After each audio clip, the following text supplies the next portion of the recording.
You can post your questions if anybody has any yes or no questions they'd like to ask. We have 13 minutes left of the free list.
Hey Amy, how are you?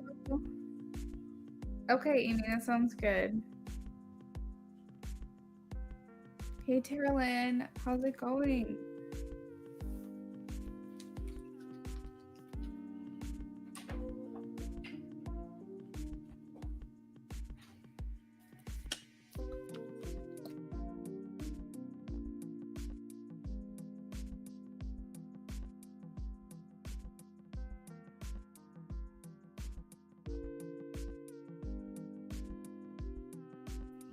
I'm doing good. How are you doing? You're a little okay. What does that mean? Yeah, of course. We're doing free yes or no questions right now. The time will be up in 11 minutes. So make sure if you guys have a yes or no question you're asking it will be free. Darylyn, you're doing good? Oh, you're doing okay. Oh, both of you guys are doing okay. Well, I'm going to take that as it's good. Hopefully nothing bad is going on. Hey, Lauren.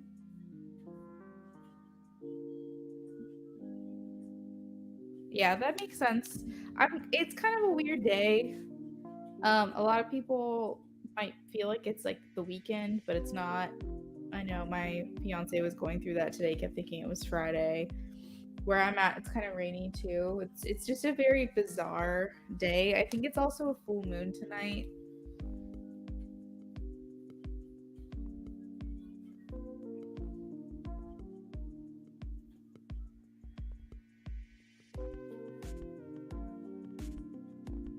Hey Mo.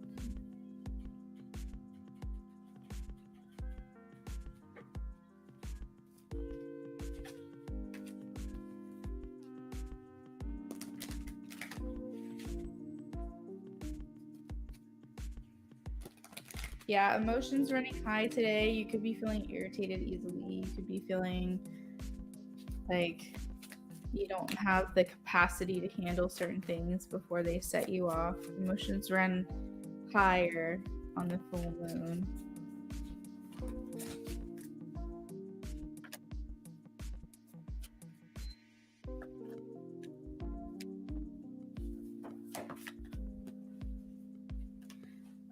Mo, I'm getting a yes. The magician.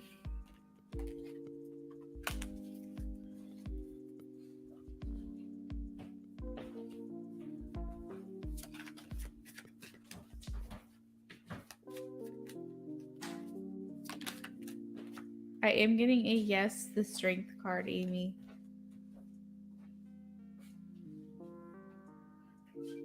Being in Cancer is tough. I can imagine.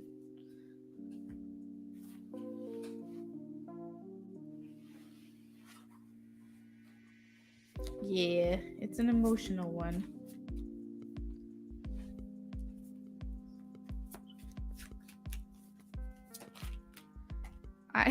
Tarolyn, I'm getting a no.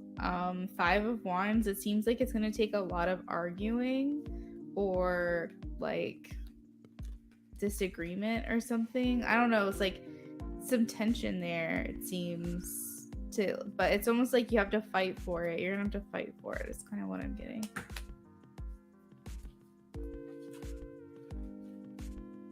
Yeah, I was gonna say that Cancer Moon, that one's tough.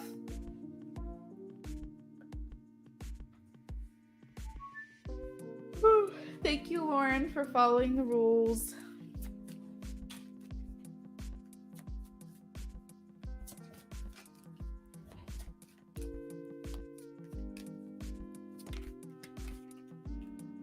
I'm getting a yes, Knight of Pentacles, Lauren.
Watermelons. Thanks, Terry.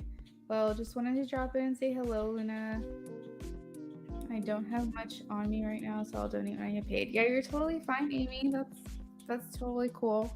I'm just on tonight in case anybody wants some readings. I usually am on every day. I'm gonna fix my mic really quickly. I'm usually on every day, so I do different things. Sometimes I'll do mystery boxes. Sometimes I do audio and typed. Sometimes I do BOGOs where it's like a buy one get one. I've recently started crystal sales, so like I have crystals for sale that I ship out. Yesterday we did a pack and order with me, where you guys just hung out and talked to me. So I pretty much go live every day. So I'm just here for those who are looking for a reading. And we can only ask one yes, no. Yeah, Amy, that is correct. For the freebies. The things happening today just don't make sense to me. Like what, Terrellyn? What's going on? You're welcome, Lauren. Thanks, Amy. Yeah, I like to just kind of hang out with you guys. I like to get to know you all. I'm working on getting my following on TikTok to be more. I'm at like 740 followers, I think, right now. But I would love to get that up to 1,000 so that way I can start going live.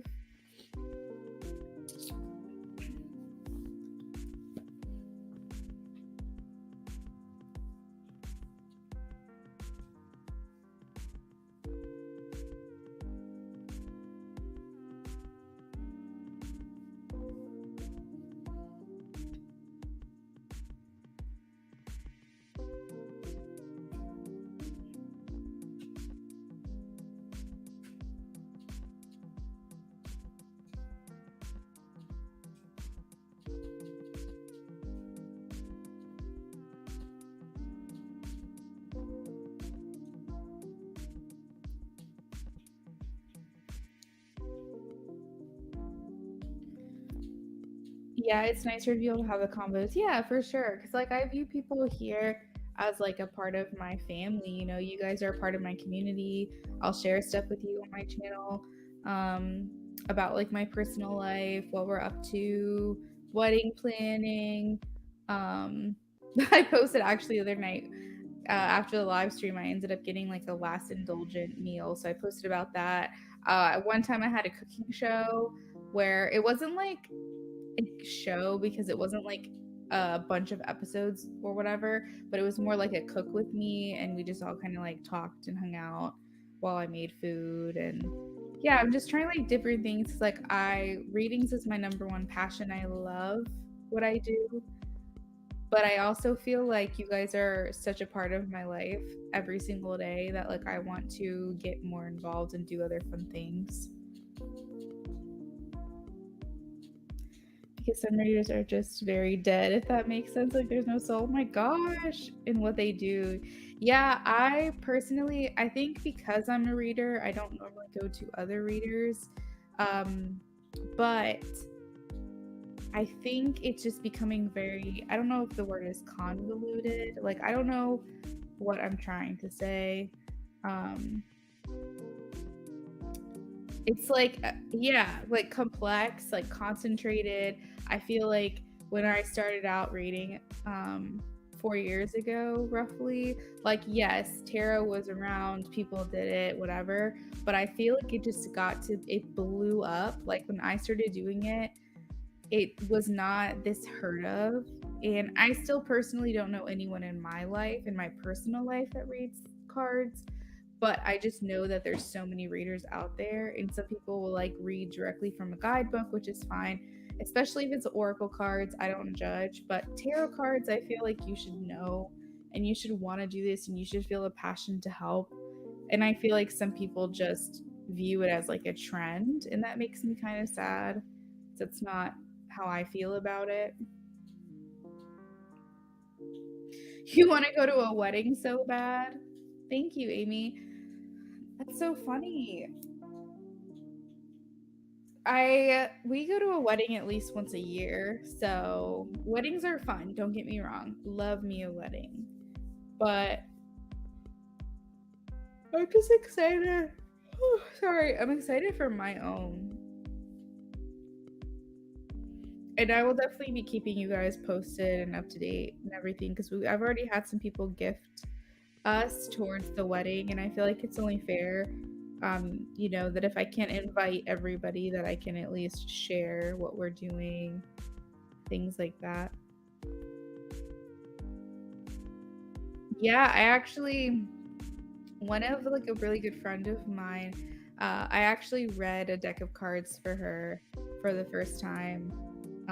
Like when I basically first did a reading for her ever, I read playing cards for her. I'm not like really well versed in it, but I feel like if you know the tarot and you know what each card in the deck correlates to what suit, then it's pretty easy. So what's your culture, Amy? At least in my culture, readings and spell works is normal and things like zodiacs. Yeah, I follow astrology. I want to actually get certified at some point in metaphysical sciences. I want to get my bachelor's in metaphysical science, but that's gonna take a lot of time and effort, and I just don't think that I have the capacity to do something like that right now. But at some point, I would like to. And oh my god, I'm so sorry I'm yawning so much. I just want to get certified in numerology as well. I would love to like understand fully how to read a birth chart. So there's definitely, that's what I love too about this, is there's so much room for growth and expansion. So I'm Cambodian, Vietnamese, and Chinese, but in Cambodian culture, zodiacs and reading. Well, that's very cool. It's very cool. Do you read yourself?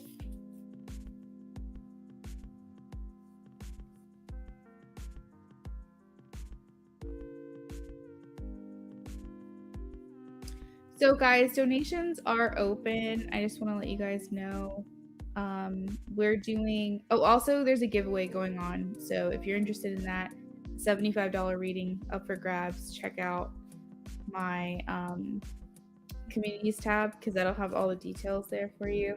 And for notifications when I go live on any platform, you can join my Telegram. That's in my link tree. But donations are open. We have $3 yes no, $6 6-card love spread, $9 9-card love spread, $3 past, present, future, $5 minis, $10 10 cards, and $15 channel messages from your person. You can also add on channel message cards as well. And also, if you haven't had the chance to yet, make sure you're liking the stream. So the free list is closed at this point. We're going to be working on donations now. So we'll just wait for those to start rolling in. If you are new to me today, though, I will answer a yes or no question for you for free, even though the time is up.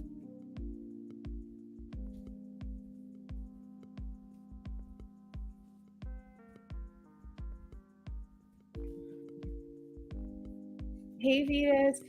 Amy, because I don't know how to read my Western astrology birth chart, and my mom knows how to read my zodiac better. Oh, I see what you're saying. Yeah, I want to like get very well versed in all of it personally.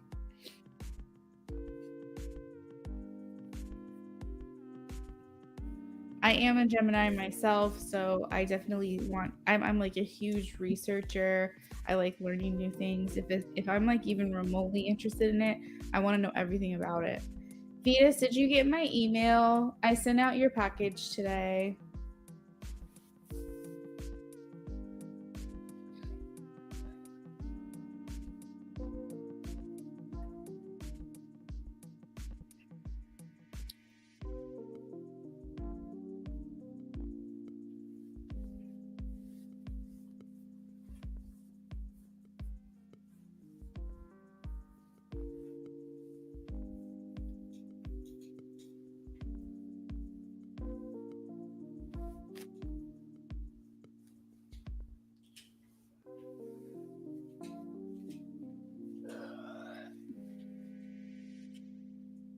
I always find that Gemini people are hit or miss for me, even though I'm a Libra. Do you mean like friendship wise, or what do you mean by that?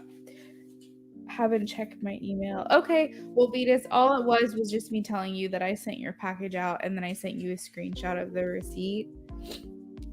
So that way, if you wanted to track your package and stuff, you could. I also got insurance on it. So if anything is messed up in it or anything's broken, let me know and I can claim a refund and get you that money back. So make sure everything looks good when you get it.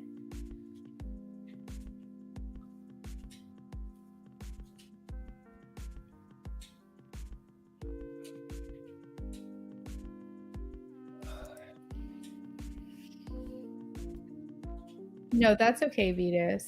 That's all right. I just wanted to let you know that really was it. It wasn't anything. It didn't require a response or anything like that. I just know that's the way that I've been contacting you lately, so that was the way I knew to get that message over to you. Oh, friendship-wise, yeah, I don't really keep very many Geminis in my life personally. I will agree. It's like hit or miss. I get along well, air sign to air sign. I get along well with Libras as well. But yeah, I know I see what you mean. I think May Geminis are very different from June Geminis. I don't actually know that many Geminis.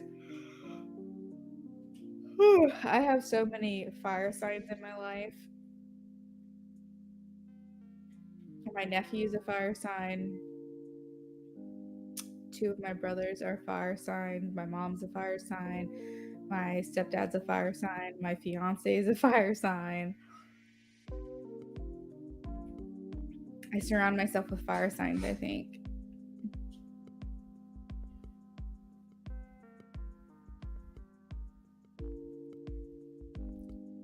I found that Geminis towards me, we either click or they straight up are sus. That's funny. Geminis get a lot of hate, but I love being a Gemini.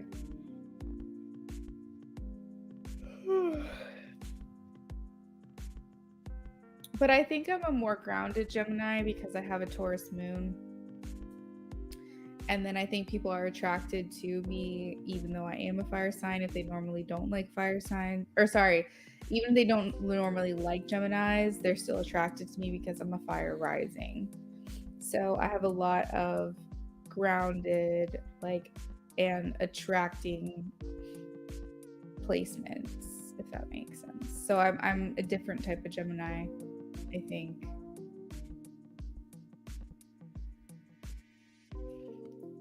A lot of water, air, earth.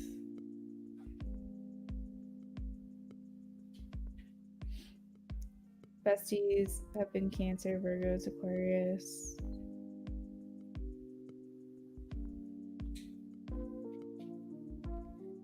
Yeah, I'm trying to think.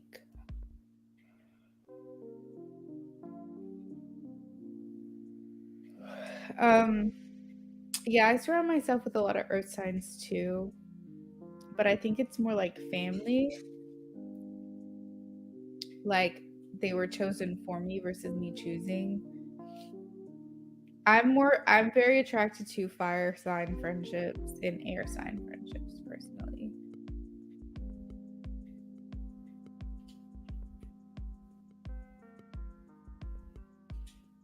My bestie's right, yeah. So it's different. I think it all depends too, like your placements. I think as well your south node and your north node could affect as well. By the way, guys, donations are open if you're hanging out. We're doing $5 minis today, plus a bunch of other things, so you can check the description. But I think your north node and south node have a lot to do with it because, like, they say your south node is either your past life or your younger life, like your adolescent life. And so you may have a lot of friends that are compatible with your south node. But then as you grow older and you develop more into your true self and your true identity, aka your north node, then your friend circle might change. So I think friendships also have a lot to do where you came from and where you're going. Hey Taka, thanks friend. What's your question?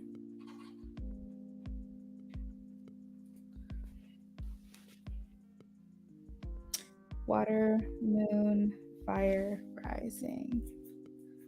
Water, moon, fire. What's your rising sign?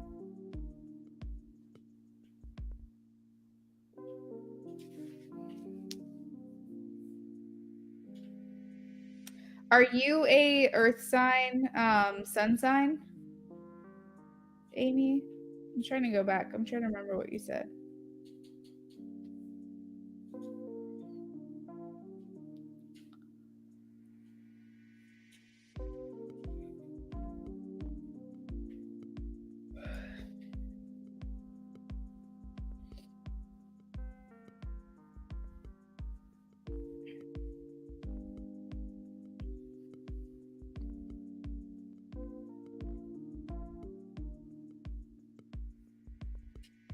Oh, that's right. You said Libra. Okay, so Libra sun, water, moon, fire rising. Oh, Leo rising. Yeah, we'd get along well, Amy, for sure. We get along well. General for April or the next couple of weeks. I've been feeling a bit stressed, anxious, or stagnant. Hopefully I get out of this mindset. Yeah, we all go through times of like being in a funk. And I find just making one slight change can really help. So like for me, even just changing up my habits, like my daily habits, like they can make or break me. I'm so sorry, guys. I don't know what's going on, but like this tiredness has hit me suddenly. But like for example, I will like just go, okay, I'm gonna start incorporating drinking more water, adding more vegetables, or adding more protein, or going on a walk. Like just changing one variable. It's crazy how that can get you out of like a funk. Libra sun, Leo moon, and have the same Mars and Mercury. Oh damn, you guys are like the same person. That's crazy. Taco. Oh, you said Leo moon. So what's your rising? Do you know?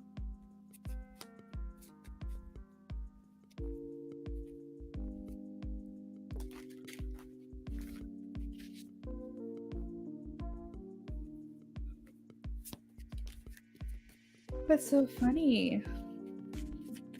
Very cool. Oh, so you're a double Libra. All right, general for April for Taka, please. General for April. So basically, what I'm getting so far is kind of where I was going originally. Was that the shift that needs to happen starts with you. You have the Magician coming out, which talks about you having the power, you needing to start something, you need to create something, you need to make something happen, make some kind of change within your life. The Magician is creativity, action power, manifestation skill, work, magic, willpower, directing your will, creative visualization, and manifesting your desires. And it's saying that you have all the resources you need, inner and outer, to make the things that you want to happen happen. So the Magician being the first card out is telling me that it all starts with you. It all starts with you making a change in your life. I'm specifically seeing around friendships. So either we're maybe staying away from some people that might drain our energy or make us feel anxious. We can take on other people's emotions. Or it can be also interpreted as spending more time with people, spending more time with others that lift you up, that boost you and make you feel better. But specifically, surrounding yourself with the proper people is going to be very important for you for April. Let's see. So there is this center of the reading, Five of Cups, that is showing exactly what you've been feeling, the stress and anxiousness, stagnant. But it's almost like it's almost more than that, Taka. I think it's like sadness, actually. Like, just be careful. You could be going through some type of depression. It could be more than just stress and anxiousness. Like, sometimes we don't realize it, but we can go through depressive episodes. And it doesn't mean that it doesn't mean we're not grateful. It doesn't mean we don't love our lives. But sometimes we just can have unstable mentality that makes us feel like, why aren't we happier than we think we should be? So it's all going to start with yourself. Exactly. You've been avoiding a lot of self-care. Definitely need to get more discipline. So just start small. Okay.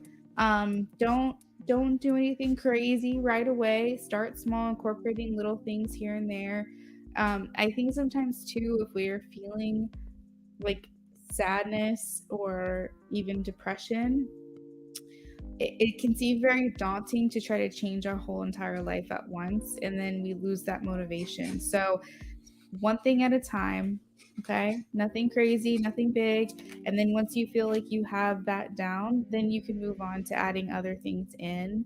But just keep in mind how big a change you can make in your life by just changing one thing that you're doing. Okay, so or adding in something. So I encourage you to drink more water every day. Give yourself like a goal where you drink half of your body weight in ounces, or you make a goal that no matter what happens, no matter what you're feeling, no matter what you have to do that day, you will take 10 minutes to go for a walk every day.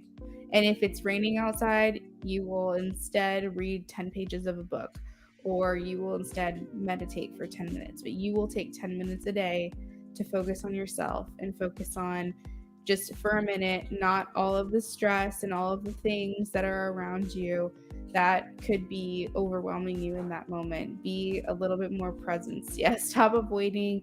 I see possible procrastination here. And Spirit is saying with the Eight of Cups, it's time to kind of let that mindset go.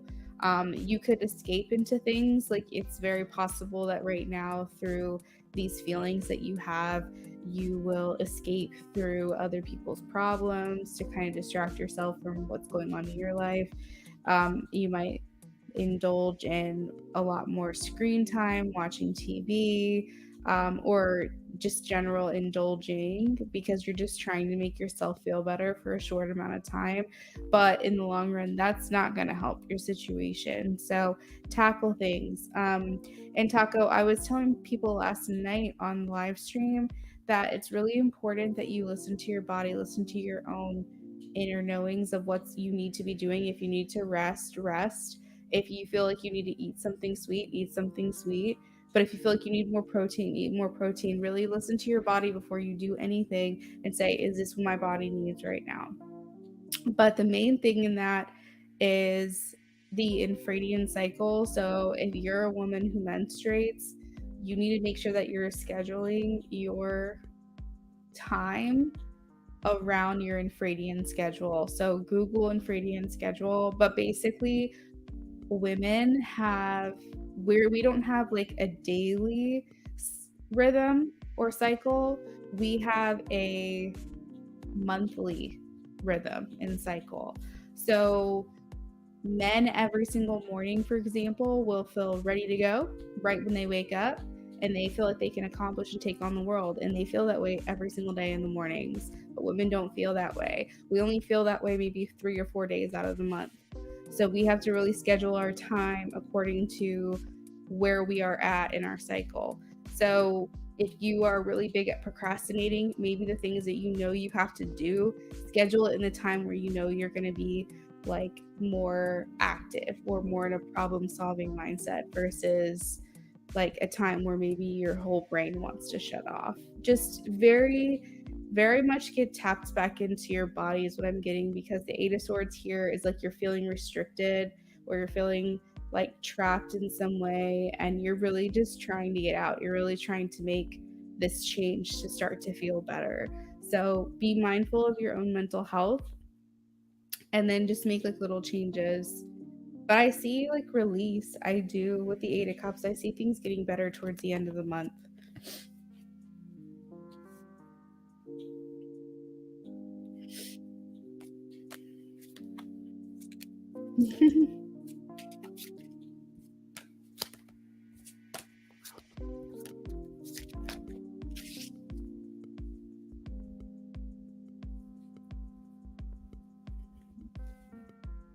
You're welcome, Taka. I'm so glad to hear that it helped. Get better. Or get feeling better soon, I should say.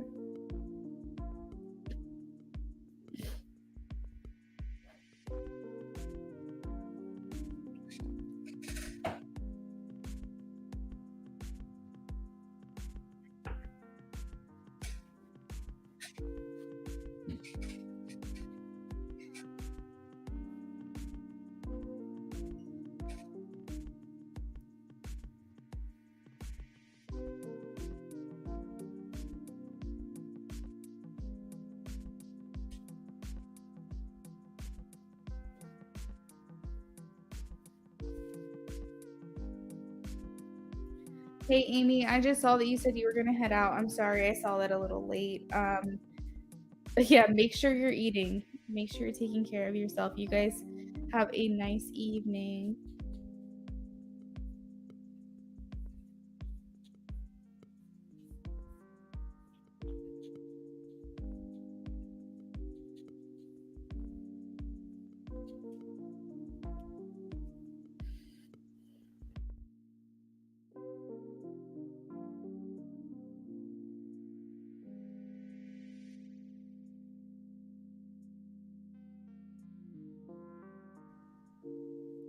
Hey, Terry, I'm so sorry. I just saw that you donated. Are you still in here?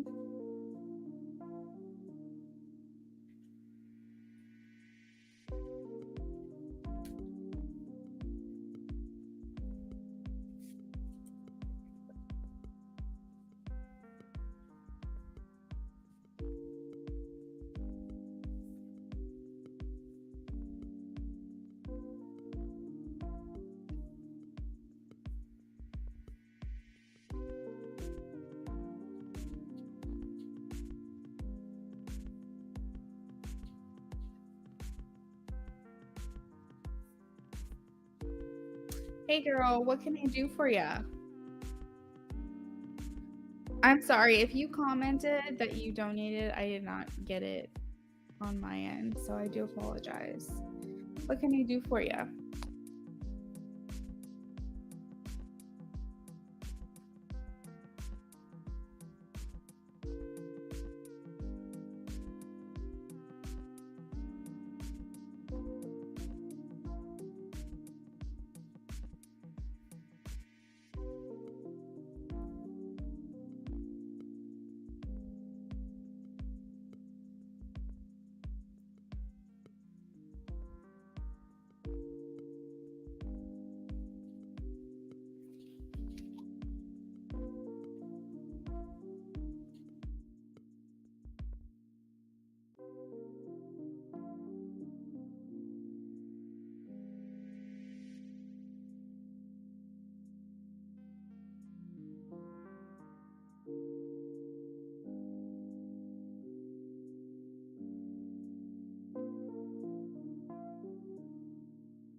Okay, that's perfect. So you'd like to do audio, and are we doing? I see 15. So are we doing channeled messages? Are we doing a 10 card and a 5 card? What would you prefer?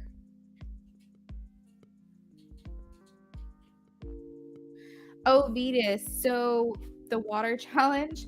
So basically, what I'm doing is either drink half of your body weight in ounces. So, for example, if you're 200 pounds, you would drink 100 ounces of water, or 1 gallon, which is 128 ounces. So, you can either challenge yourself to drink a gallon of water a day, or at least half of your body weight in ounces.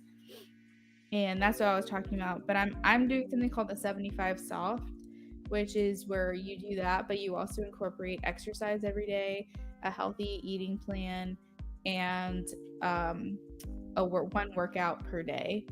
So that's what I'm working on lately.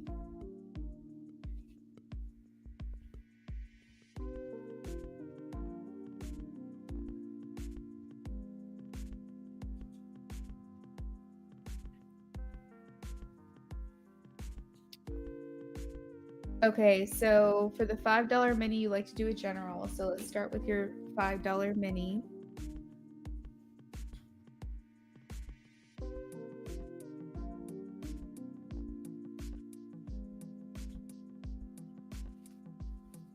Yeah, it's called the 75 soft. I will post it in the Telegram app.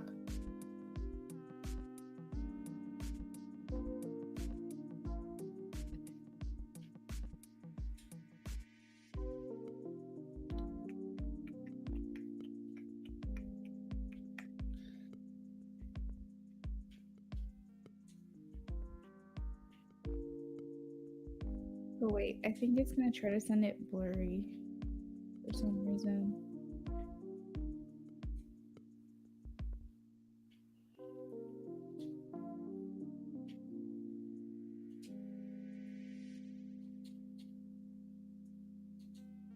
Yeah, it's sending it blurry, and I don't know why.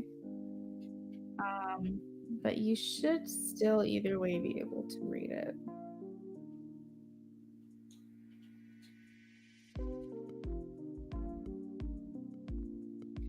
Maybe it'll become more clear if once it actually posts in there. Okay, so Terralyn, we're doing a mini general for the $5, and then for the $10, what are we doing? General for Terralyn, please. Big changes and opportunities coming your way. Spirit is saying if you receive an offer or an opportunity, seize it. Accept it. Accept this offer. Jump in. Don't be scared. Be assertive and direct and honest. This will serve you well this month.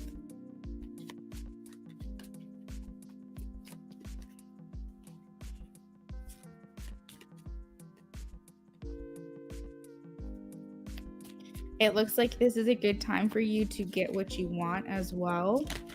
I see a lot of success and accomplishment happening for you. So crossing off a lot of things on your to-do list this month is something that you will probably do and be in a good space or headspace to kind of finish up those loose ends. Yeah, reaching goals this month as well. Be careful with your spending. I am seeing possible temporary financial hardship, Terralyn. So, if you're going to go shopping for yourself, maybe get all the discounts or shop wisely, maybe only get half of the items, something like that. Spirit is not saying you're going to lose all your money this month or anything, but you could be spending a little bit more than you should. So, Spirit is saying just kind of be smart with your money and what you're spending. Don't do spontaneous last minute purchases. Think things through as well.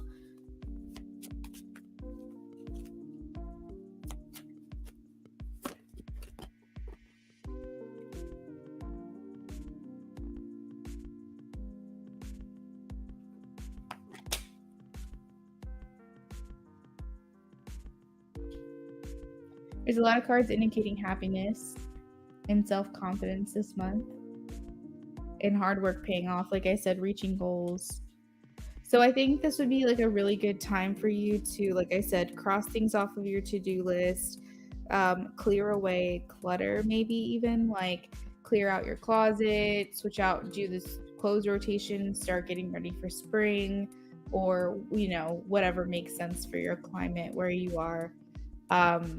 Throw those old receipts, clean out your purse, like, you know what I'm saying? Like, clear away a lot of things, cross things off your to-do list, like get things done that you've been saying you've been wanting to do.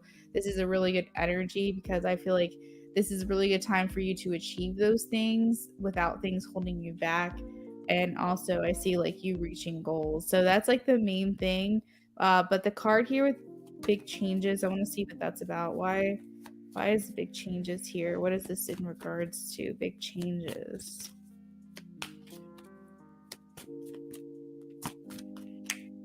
What is this in regards to? A man. Big changes in regards to a man. Knight of Pentacles. A masculine energy.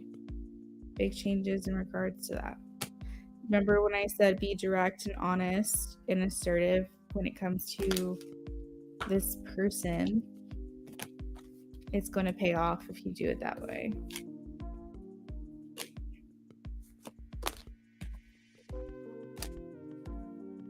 So Terralyn, for the $10 reading, you wanted, what am I doing for the $10 reading?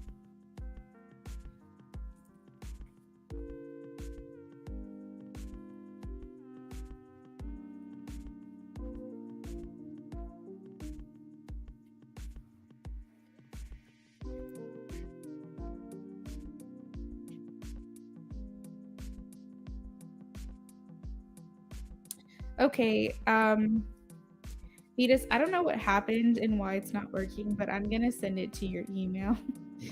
That way you have it, because I don't know what is going on.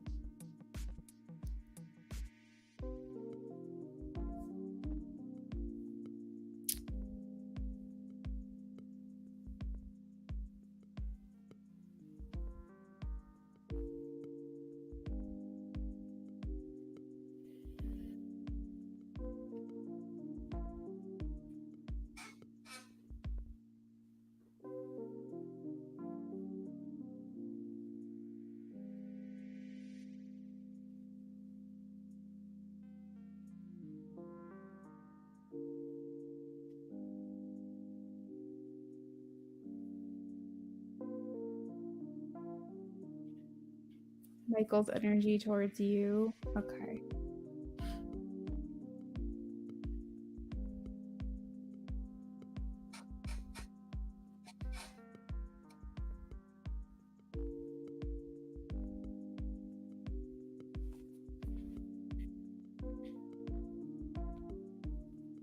Jesus Christ. What is going on? This is literally my phone is being absolutely so dumb these days. I think that it's my phone, honestly.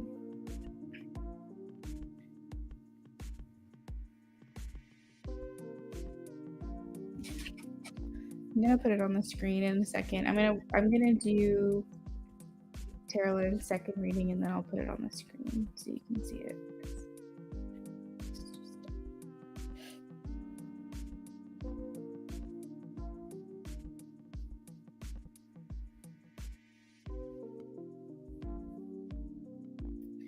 All right, Michael's energy towards Terralyn.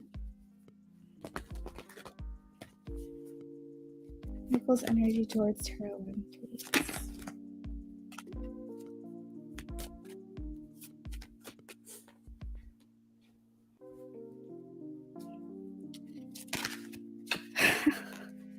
Terralyn, he like is thinking about having sex with you a lot. We have the Empress, the Seven of Cups, and the Ace of Wands. Clearly, he's thinking about getting you pregnant or having sex with you, having sexual encounters with you. The Ace of Wands is like a staff. It's very phallic in nature. To me, it's a very sexual symbol. And I feel like he self-completes or has a lot of thoughts, and like you arouse him. And that's definitely the energy right now. So he's thinking about that quite a bit. Let's see. He feels like he can't approach you, or he like wants to approach you. I'm not sure if anything's ever developed, Terralyn, between you and Michael, like in the past. Maybe like something happened and then it stopped. I can't remember what has actually already happened between you guys, but he feels like he's limited to connect with you, to unite with you, to reunite with you. The Six of Cups here is meaning that he feels a lot of comfort around you, and he like feels like he has a lot of good memories with you. Like he doesn't think anything bad or any bad thoughts when it comes to you. But the Six of Cups also talks about reconciliation or coming together or reuniting. And right next to that is the Hangman. So it does feel like he feels like he has to wait first, or that there is some type of restriction that he's making himself believe. Okay, let's see what else. Yeah, so one of the main things is like he's feeling like he has to be patient. Does he intend to make any forward movement towards Terralyn? Does he plan on making any forward movement towards Terralyn?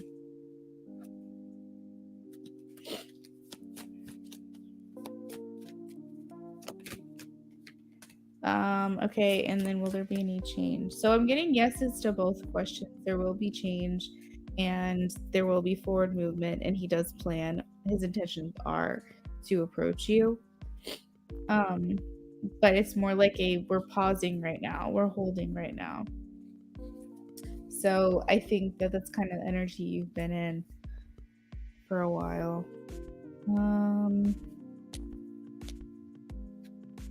It says ongoing battle, nearly there, close to success, being persistent or persevering. So I feel like he does have the will withal. Is that the word I'm looking for? He has the willpower to keep going at this, to keep trying this.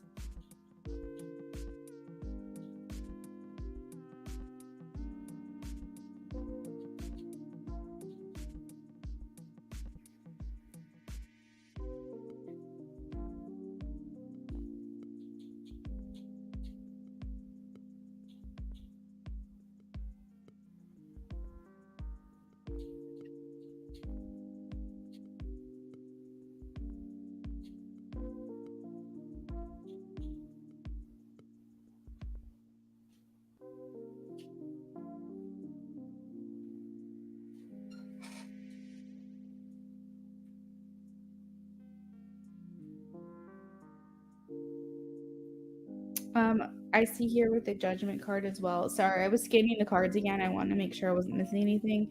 But I see with the judgment card here as the last part of your reading, that he does want there to be a change for sure. He doesn't want it to be like this, and I think for a little while he's actually wanted something different with you. I don't think this is new. I think this is something he's been wanting for a while. Like he wants kind of like the tides to change with you, and he's been wanting that. He wants to experience something different. As far as timing goes, I have no timing. So the judgment card here specifically means that there's not a time frame. I think it's just he's gonna keep going. He's gonna keep like trying to remain positive. Like I feel like he's trying not to have doubt in his mind about anything. But the one common theme that keeps coming back around when it comes to your connection is that neither of you make the step, and neither you're very similar. So it's like if you're waiting on him and he's waiting on you, y'all are gonna be stuck in this limbo for a while. Unfortunately, this is just where it's gonna be. So it's hard. It's hard to say, because even though, despite what it looks like on the outside, he still has faith. He's still trying to have faith, and he does want things to change. He hasn't wanted things to be like this for a while, but I'm like, is he going to actually be the one to make a move? I'm not feeling that. So I'm struggling a little bit because I kind of like want to encourage you to reach out to him, but I don't want you to do anything you're not comfortable with either. So it's just kind of tough.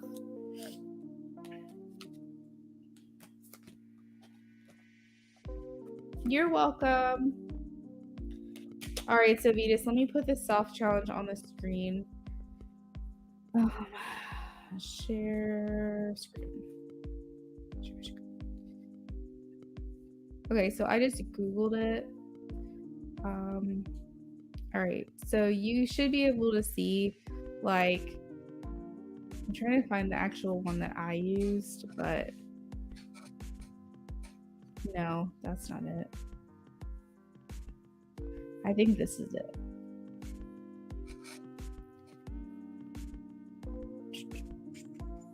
Where was the little... Oh, this is annoying. Okay, so let me try to make this larger. Okay, so eat healthy. So you do it for 75 days. You eat a healthy diet. You do at least 30 minutes of a workout. I'm doing daily, but it says 4 times a week. And then it says you can do a picture day 1 and day 57 if you want to. It says drink water, but I'm drinking a gallon of water. And then it says meditate for 5 minutes and inspiration for 10 minutes. And I'm doing reading. There's one that I found that I have on my phone that was definitely more geared towards like my specific plan. But you can look up 75 soft challenges and just see the different types that they have to offer. Like for example, this one right here, maybe I'm doing a medium. Maybe that's what I'm doing. I think this is what I'm doing actually. I'm doing the medium one. So it's follow a diet, 1 45-minute workout, drink 1 gallon of water, read 10 pages. Though that's what I'm doing basically. But you can look them up. They have different ones. So I will be, because we have specific plans to, like, for instance, Saturday I have a memorial to go to. On the 22nd, I have a family day where we're all going to see the venue together with like my family and his family, things like that. There's like my birthday's on June 1st. Like there's specific dates in like my family, like my mom's birthday is tomorrow, my brother's birthday is on the 14th. So it's like there's specific dates and events and things that are happening that I'm going to try to eat as clean as I possibly can. But I'm not going to sit there and hate on myself if I don't do extremely well. But when I'm home and I'm having just a normal day, I'm going to make sure that I'm following the regimen as close as possible. As you can see down here for the 75 medium, it says 1 treat meal per week. I won't be doing that. I'm not going to just allow myself to have a treat meal or whatever, or a cheat meal, however you want to call it, just for the sake of having a cheat meal. But I'm also not going to like stop myself from indulging a little bit if there's a special occasion, if that makes sense. So I feel like I'm somewhere in between the 75 soft and the 75 hard. I specifically am going to follow a healthy eating plan, which is where I'm eliminating 90% dairy out of my diet, completely gluten-free diet, completely soy-free, because those are the things that affect my hormones, and my hormones are why I hold on to and retain weight. I am drinking at least half of my body weight in ounces in water. That's my plan, but I would like to do at least a gallon if I can, 10 pages of reading, and then 1 workout per day. It may not be 45 minutes every day. It may be 20 minutes sometimes, but at least I'm like forcing myself to do that, to work out. So I'm somewhere like in between, the soft and the hard. But with that being said, for me personally, I plan on going from the 75 challenge into, after that 75 days, going into the 75 hard challenge, which is actually more strict. It's where you have like no cheat days. Whoa. Wow, did you see what I Googled? That could have turned into something really bad. 75 hard challenge. And this one's definitely a lot more rigid. So this one is no cheat meals. It's 2 45-minute workouts, no alcohol. Yeah, I think that's what it is. But it's still, this one's a little bit more rigorous. And like, I have done the 75 hard before, but I only got halfway through. I got to like day 40 and I was like, screw this. So I was like, yeah, we're done with this. And I don't want to get to that point, you know. I want to really feel like I'm following through with something. And if I end up getting discouraged too soon or feel like something is too hard too fast, it's not going to maintain. It's not going to be sustainable for me. And I'm trying to do something that makes me feel like I'm helping and supporting my organs, eating healthier, a healthier lifestyle, supporting my eliminating organs, my digestion, like allowing myself to clear out toxins, up my antioxidant supplements, essentially kind of like a reset for my body. And I feel like if I do something that feels realistic to me, I'll stick with it. So it may not be as rigid as like the 75 hard challenge, but at least it's easing me into this. And then hopefully at some point when I get to the 75 hard challenge, it won't feel as complicated. It'll feel more attainable. And then that's going to put me, what is that, 75 days times 2, 150 divided by 30. So that's going to be 5 months of just clean eating, working out, doing all these things. And then I'll have 2 months still before the wedding. So I'm hoping this all works out for me. I can work out 2 times a day. I can read 10 pages a day. I can follow a healthy eating plan. But you know what the hardest thing for me is? Drinking water. That is the hardest thing for me. And all I do is drink water. I don't drink soda. I don't drink juice. But it's the amount of water that I struggle with. Like all I do is drink water legitimately, but I struggle with trying to get a gallon a day. Like, I don't know what's wrong with me, but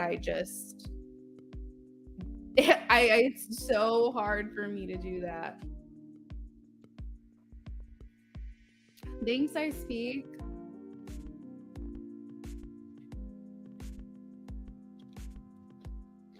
And while I have you guys on here, actually, let me look up the infradian cycle that I was referring to. Or, sorry, infradian rhythm. Just so I can show you, because I have not had a chance to send that. My phone is being so dumb lately. It's just really annoying. Okay, so this is what I have.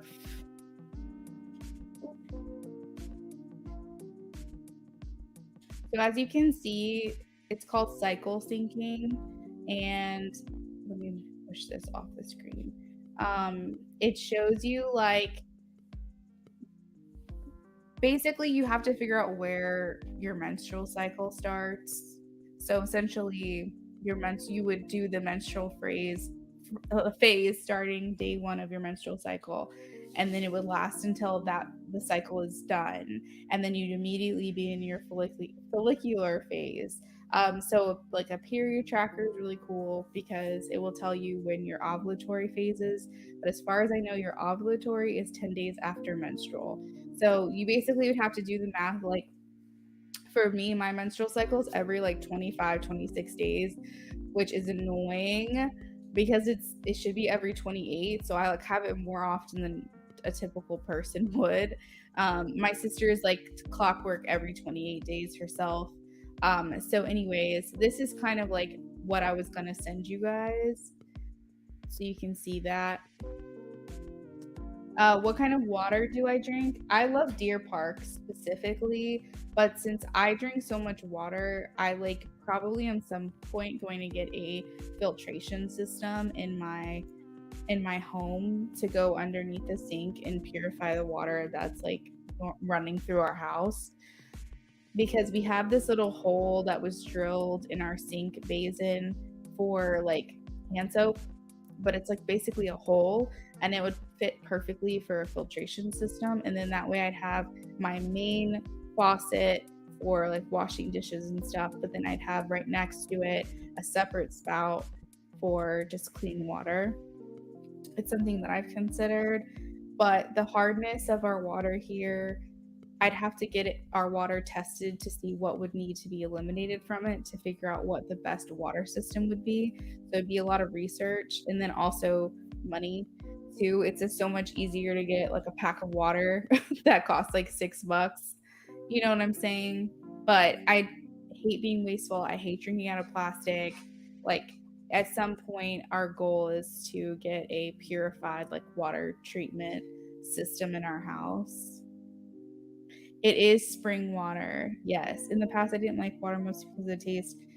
Is it the taste for you? Okay, so I definitely am a water type of person, but it's the taste of Deer Park is literally amazing. But also, I love the alkalinity factor. I think the alkalinity of Deer Park is either neutral or more alkaline. I pay attention to the acidity of the water itself, because if your water is too acidic, it can cause, just by drinking water, it can cause heartburn, it can cause stomach irritation.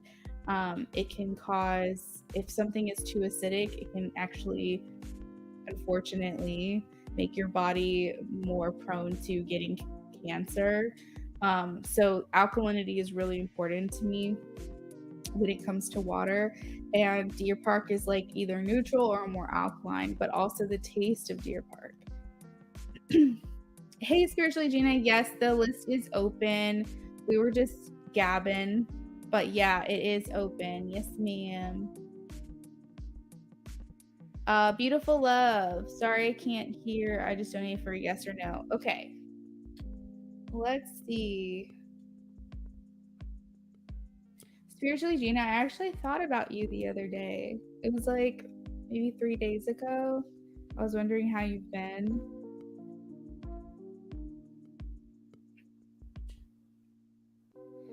Okay, so we have someone who came in under the initials PP. She donated $5 for a mini reading at 808.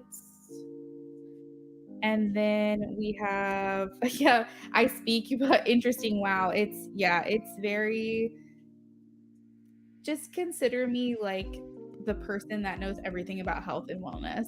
Not because I'm certified, but because I'm just curious. I'm a very curious person. Like I need to know everything about everything is the problem. Beautiful Love came in at 8:06. So Beautiful Love, you can post your question, or it looks like you already did. Okay, so Beautiful Love is $3. So the donation that came through under initials PP, like Peter, I feel like you're new to me today. I'm not sure, but there might be like a timer, and that's why you can't talk in the chat. But welcome, number one, welcome. And two, I did get your donation. And whenever you are able to talk in the chat, you can just let me know what your question is. And Spiritually Gina, yes, the list is open. Thank you for asking. You can post whenever. Okay, perfect. I think you like to do Venmo sometimes, if I'm not mistaken. So yes, okay. So Spiritually Gina did Venmo. Perfect. I speak as you're teaching me something I didn't know before, so I'm glad. Yeah, girl, if you have any questions about this kind of stuff, you just let me know. Like, I didn't start an apothecary for nothing. Like, I plan on growing my own vegetables. I plan on like organic, all that kind of stuff, and creating my own tinctures, my own medicine. I'm just kind of a freak like that, and I like learning about things like that. But yeah, Deer Park brand is my favorite, but there's also a bunch of alkaline water brands. So if you can find an alkaline spring water, that will probably be the best tasting and best like best flavor, but also like best for your body.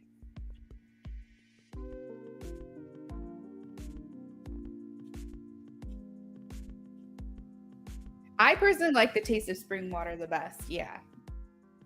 I feel like some purified waters, even reverse osmosis water, I think that it can um, taste kind of like dry. I don't know how else to explain it. But I do like the idea of reverse osmosis. So you just have to figure out like what I don't know, I guess your area, like where you live, what kind of water access you have to make that best decision for yourself. Purified is dead. Spring still has natural minerals, right? And the minerals are what make it taste better.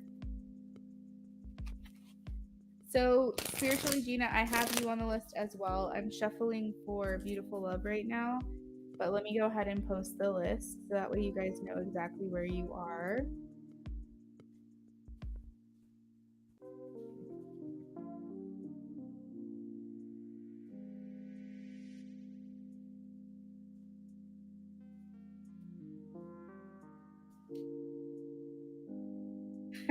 We agree, I speak for sure on that subject.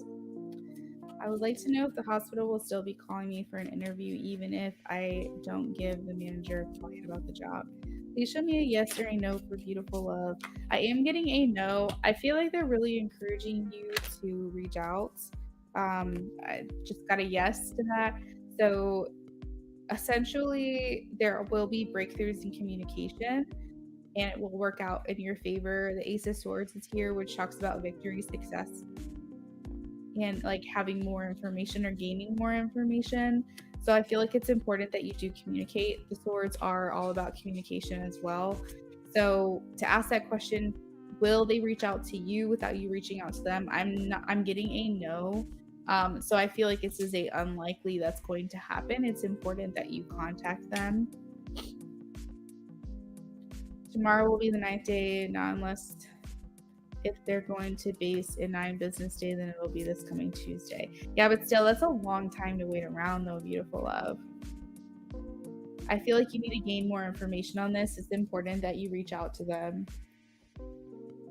I know that you don't want to be a pest. I know that you want to make sure that you're, giving them their time and things like that, but it's been long enough. I think it would be totally fine for you to contact them.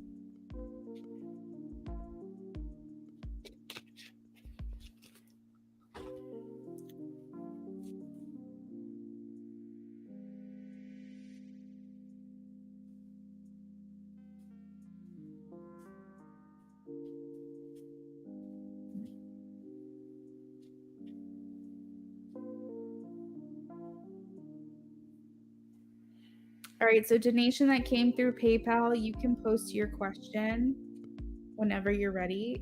After that, we'll be working on Gina. And Gina, you can post your question too whenever you're ready. Spring water lover, it's all I can drink. I don't feel hydrated with purified water at all. I agree. I think you and I are the same. I think that's why I drink Deer Park water, because it's 100% natural spring. There's no mix or anything like that. It's actually a northeastern brand sourced from frontier springs throughout Pennsylvania, and Maryland, it looks like. But I hate drinking out of plastic bottles. I hate drinking out of plastic in general.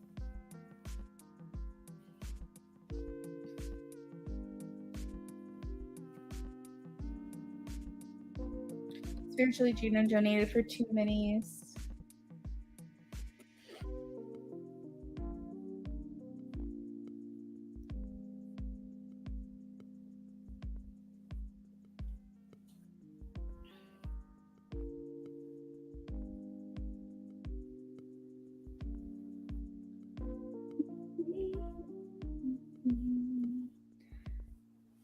All right, so I think the PayPal donation hasn't had a chance to talk yet, so we're gonna move on to Gina really quickly.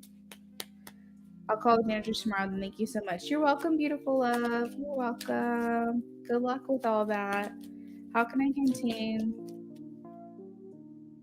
to nurture my masculine energy?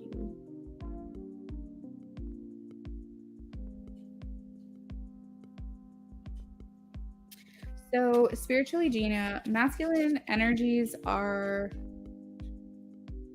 go-getters, action, active, alpha, pursuit. You know what I mean? Motivated, willpower, determined. Continue. I see. Continue to nurture your masculine. I did understand your question. No, I did. Yes, I did understand your question. So essentially, you want to be in that kind of mindset. Do you have else? Do you have a business? Like, do you consider your spiritual work your business? Because I'm getting like having a more entrepreneurial or focusing more on your entrepreneurial like achievement, success, abilities, things like that will definitely help. He said, yikes.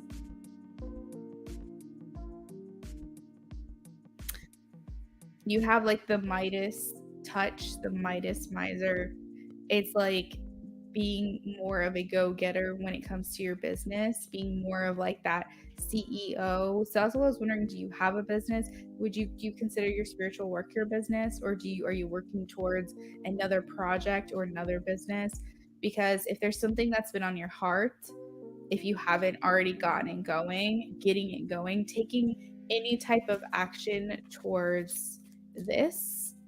And this can even be in your day-to-day work. This could be like if you have a career and you're trying to promote doing things that are more active related to career is like one of the things that I'm getting.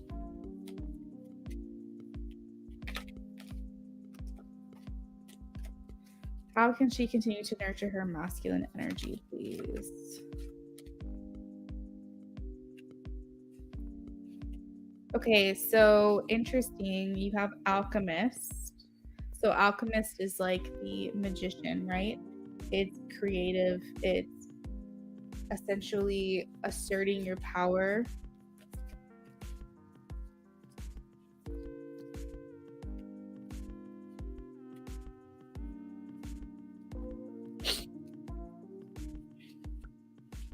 I would say I'm an entrepreneur. SG is my business. I'm open to wherever my heart leads me. Okay, so interesting. It's almost like,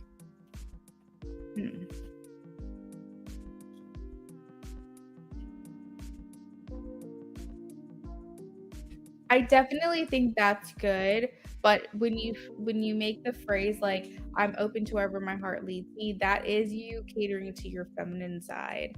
So if you wanted to cater more towards your masculine side, you would say I am actively pursuing my next project, or I'm actively pursuing the next thing that I want to add to my business. So this could be as simple as marketing, doing more active things towards marketing. This could be posting more on social media, getting a marketing campaign, paying for marketing on social media platforms, posting more videos that kind of get you more exposure. If there's a specific category like you want to branch out of, like what if right now you offer tarot readings and mediumship and let's say birth chart reading, maybe you want to also incorporate like Reiki or something. If there's something that has been on your heart, you want like your feminine and your masculine to work together. So it's like your feminine side saying, I'm open to wherever my heart leads me. Your masculine side would say, what is it then? What is it that my heart is leading me to, and what can I do about it? So it's kind of like listening to your feminine side and then taking action on it with your masculine side, because you have the alchemist card. So it's almost like you can create alchemy. You can create what it is you want to. Stepping more into that masculine side and nurturing that masculine side means that you're doing more. We're not just thinking about it. We're not brainstorming. We're not like writing ideas down, we're actually crossing things off of that to-do list. We're making things happen. We're actively going, hey, Miss Priscilla, thank you for the donation. I'll be with you in a second. We're actively going towards those goals in a very like hands-on type of way.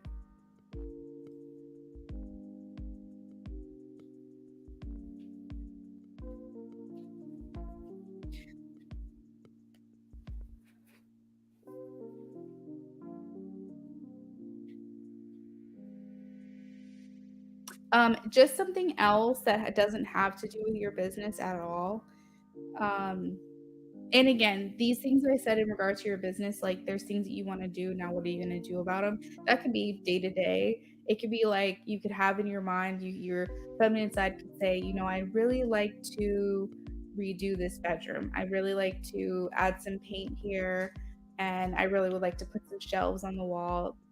That's your feminine side, but your masculine side is like, okay, let's make a plan to do it. Let's do it on Saturday. And then we also have like the storyteller as well here for you. So I think being more expressive, I think the feminine side can be more subdued, more calm, more gentle. But I think that if you become more expressive in vocalizing yourself, what your thoughts are, what you want, being more,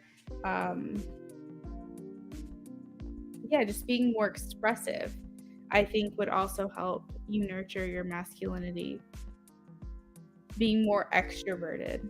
While I'm pursuing endeavors in spiritually genius, just making sure it sticks for as long as I desire. I'm taking tangible steps like launching courses. I suppose I want to make sure this is the path.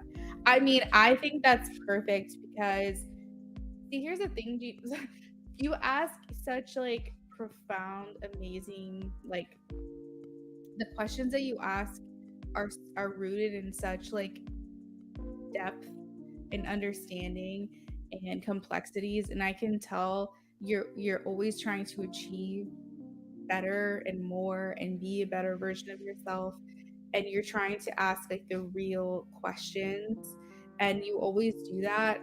But so many times, like I almost like am hearing spirit say like, she's just so good. She's so good at what she does. She's so good at being such a good person. She doesn't realize she's hitting these goals. She's doing these things. She's, making these things happen. And she asks these questions, and it actually surprises, I think, me, but indirectly like spirit, because I feel like you don't give yourself enough credit for the work that you've already put in. Celebrate those wins, celebrate those things that you are doing. Right, questions that drive to the core. You're like, I want to know how I can do better. I want to know how I can balance this and put more into that and lean more into this. And I love the questions that you ask because it's not like typical questions that I normally get. But I also feel sometimes like I want you to also celebrate who you are and what you've achieved and how much you've done already. Because a lot of the times I will say, like, this is what I'm getting, this. And then I realize you already are working on those things. And I'm like, oh, like she's doing it already, like she's got it, she's doing it, like she knows, like you know what I mean. I feel like you follow your intuition so much more than I think you realize. So I just want you to give yourself a pat on the back, celebrate those small wins. But yeah, the main things that I'm getting is just be more active oriented, be more expressive, be more vocal, and understand that you have the power to make things happen. So if you think about something that you want, it's okay if you don't act on it at that time. Maybe you want to just ponder on it for a minute, but if it's something that's on your heart, it is important to nurture the masculine side by actually doing something about it. You know what I mean?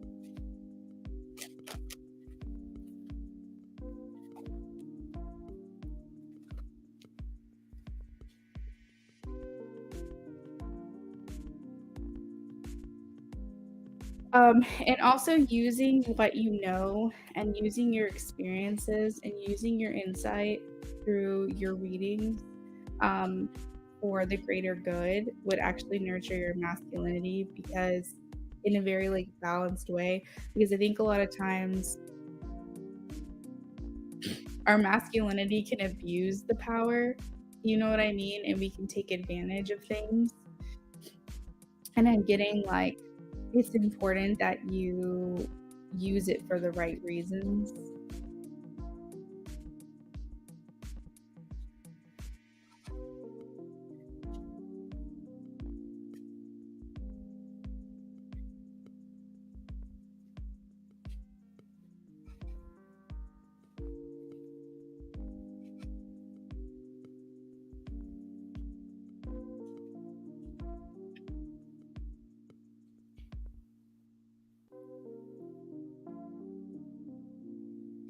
But yeah, I just scanned these cards one more time. I just want to make sure I wasn't missing anything.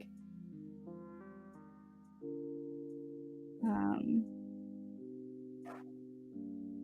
but yeah, I mean, that's pretty much what I'm getting. Another thing that it's kind of what I already said, but like making sure that you're delighting in the things that you have accomplished, that you're celebrating those things as well. I don't know if that's necessarily a masculine energy or masculine trait, but I feel like it's something that spirit like trying to drive home to you is to just make sure that you are like it's okay to want more, it's okay to want to be more, do more, grow more. That's why we're here. It's also important that you acknowledge how far you've come and celebrate it and don't go, okay, now that that's done, let's go ahead and move on to the next thing. It's very possible that you're the type of person who is, okay, done that, what's next? And, you know, I think they just want to make sure that you do recognize like everything you've accomplished as well and celebrate it.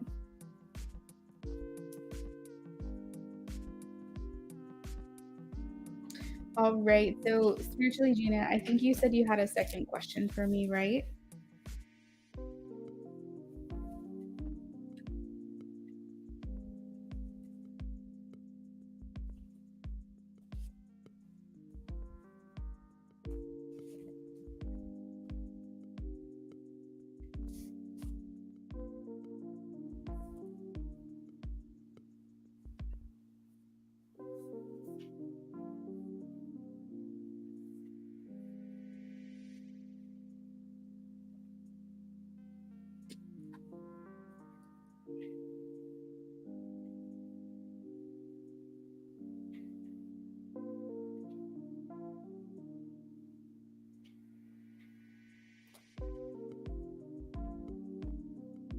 Miss Priscilla, yes, ma'am. You can have audio. Audio is usually my default unless people specify otherwise. So let's see. What does the higher self? What are the messages? What are the messages?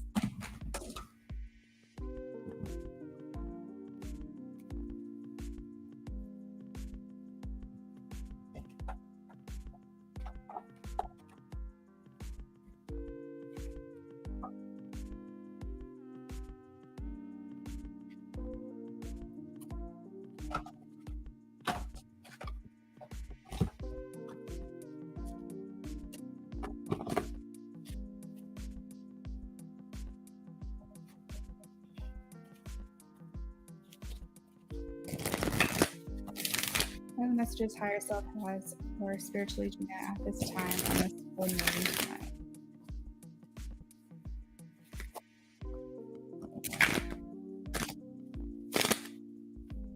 What are the messages spiritually Gina's higher self has for her on this full moon, please?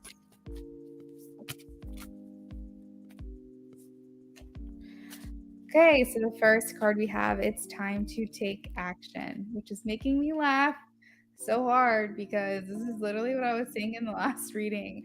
But as I was shuffling as well, and it's time to take action too in Aries energy, okay? But it's making me laugh just because that's kind of what I was saying. But as I was shuffling, like I heard almost like like a joke or a jab, kind of like, woo, I'm getting here a lot sooner than I thought. Like almost like your higher self is saying like, I'm getting things done a lot sooner than I thought. Or yourself is talking to yourself going, we're doing this a lot quicker than I was thinking was going to happen. It's almost like a congratulations, like you're doing things and you're achieving these I guess little missions that you had for yourself in this life a lot quicker. You're getting there a lot quicker than I guess what you planned or anticipated on. You were thinking the message might be redundant. That's so funny. But no, let's see what else we've got. What are the other messages? Okay, Miss Priscilla, I have your question. I'll be with you in 1 second. The answers you need are coming. This is going to require some research, though. It has something to do with what you posted.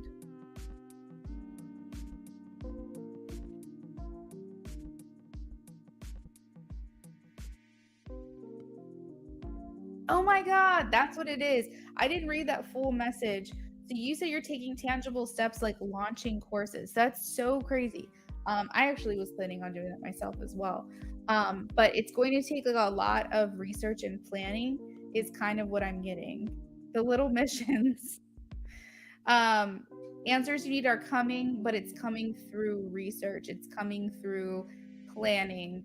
I think your inspiration's going to come if you're making like templates or you're making documents or slides or something along those lines through that research. It's like things are going to start to kind of fall into place through taking action on, I guess, the courses or whatever it is that you have planned for your business.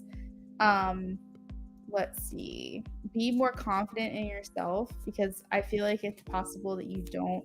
There's a lot of fire energy here. So it's like this is interesting. You have like almost like the yin yang of the Leo energy. You have here the Leo, the lion, and it's saying make sure you have confidence, but don't have too much pride. Find the balance within this fiery energy to achieve what it is that you're looking to achieve. I feel like you have a lot of like new start energy in here as well that your higher self wants you to know. Like a lot of like let's start these new things. Let's get these things done. It's also important that you release as well. That's such a broad thing to say. Release. What do you need to release? Release. But you could have had some plans for yourself that maybe didn't really take off. So now it's time to go back to the drawing board. Maybe it's time to kind of make these other changes. And it's very possible it's just something you have already done in the recent past. But if you feel like there's something that hasn't really gotten the momentum, some plans that you have that you feel like haven't really taken off, that's okay. Put a pin in it, come back to it later. Maybe this isn't the mission that you're supposed to be on right now. So just kind of release that idea, let that idea go. But you can always you could always like revisit it. It's not something that you have to constantly put off for a long time, but just for right now, because I think the way that it works best for you, or is what I'm understanding or what I'm hearing, maybe I guess, is that it's easier for you to handle one thing at a time than it is for you to like do a bunch of things. You like to handle one thing, see how it goes, and then let that kind of flourish and then move on to the next thing. You like to kind of, it's very Virgo energy. You like to very much stay in line. I've been playing with fire elemental practice. I'm also Leo North Node. Hell yeah, I love it. This is so cool. Good, I'm glad. So yeah, it's kind of like it's okay, because I feel almost like don't be too hard on yourself if like something doesn't take off. Maybe this isn't the right time for that thing to happen. So release that idea, put it on the back burner. Let's move on to something else and allow that to, because you do better when all of your focus is put on one thing versus a bunch of little things, because you can't devote all your attention to it, so you feel like nothing's really happening if you do that. You're a generator in HD. Oh my god, I love it. All right, so let's pull another card for you. What else does a higher self have to say to spiritually Gina? I love that you're working with fire elemental practice, by the way. That's very cool.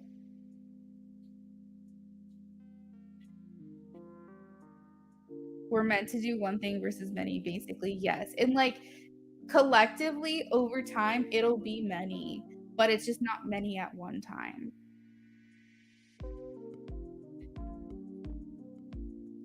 And don't be afraid to like get out there more. Okay. Get yourself out there more. Don't be afraid to put your face on things. Don't be afraid to be more yourself. You know, the whole show the world who you are kind of thing. Like, for example, for me, this isn't necessarily for you, but it's an example that's I do readings. How I read is give examples. I feel like a lot of people who get readings from me are like, okay, I understand now because this is what she's trying to say because I give examples. It's just how I read. So when I say show the world the real you, for example, like I don't do readings off on screen. Like you don't see my face or anything. You will see like my hands on camera, sometimes I do audio, whatever. But I've never really put myself out there except for on TikTok sometimes, like visually putting my face out there as like a stamp on Luna Affinity. So for example, if I got this card, I feel like spirit or my higher self was telling me it's time to get on camera. It's time to put yourself out there more. It's time to drop down another layer. You know, you've been thinking about doing this, you need to start actually doing it. So what that can mean for you is something completely different, but basically it's just being more expressive, it's being more you, it's being more, I don't know, taking kind of like another layer down or taking a mask off. If you feel like you are a certain way, that you present yourself a certain way to your clients, maybe become more accessible or, um, you know, be more goofy if that's your personality. Like essentially just kind of get yourself on more platforms, you know what I mean? Get yourself out there more. So like it's just something along the lines of like be more you and get yourself out there showing the real you more than what you do now. I hope that makes sense. But yeah, that's what I've got for you spiritually, Gina. That's what I have. Thank you so much for stopping in. Oh shit. Oh shit. Oh shit. Oh shit. Hold on. No, we're not done. The bottom of the deck, I shit you not. North node. North node. Step out of your comfort zone. I can't make this up. You literally were just talking about your North node. That's crazy. God, Luna, I pulled a mask card the other day. You're reading me to filth. I love that. I want that on a shirt. You're reading me to filth. I want that on a shirt. That is hilarious.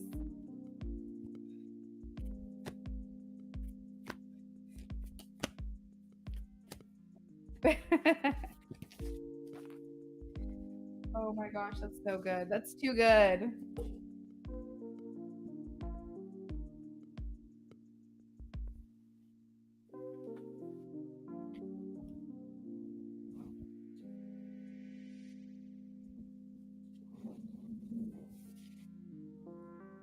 Wow. Okay, logs. Oh, that makes me so happy that it resonated for you, girl. Thanks, Gina. Thank you so much. I appreciate you.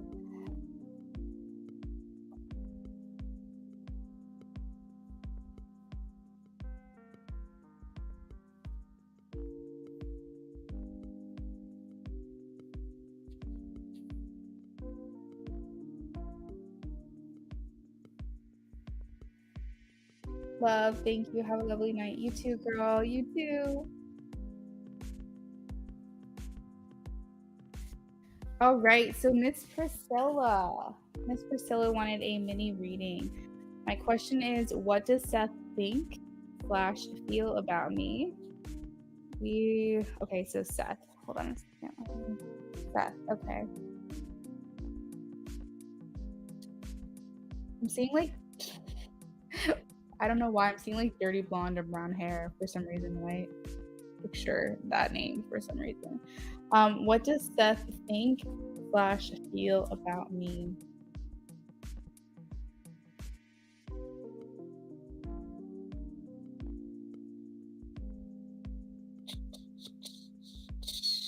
Did he wear braces at any point? Why am I getting like actual imagery? This is so bizarre.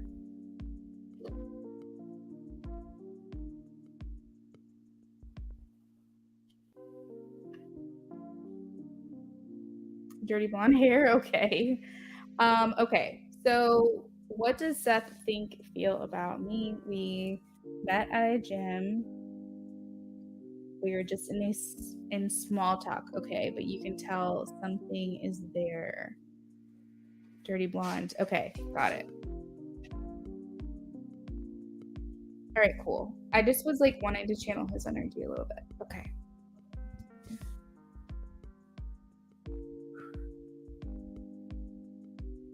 And then you said, you think that there's something there. You said, there's something there, I think. I just wanted clarification. Okay, perfect. Oh, dirty blonde hair, blue eyes. Love it. All right, so let's see. What cards do I want to use?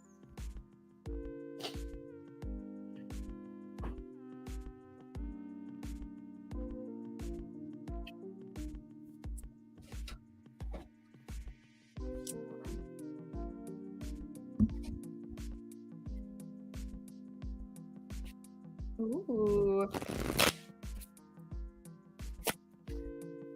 Like a good body.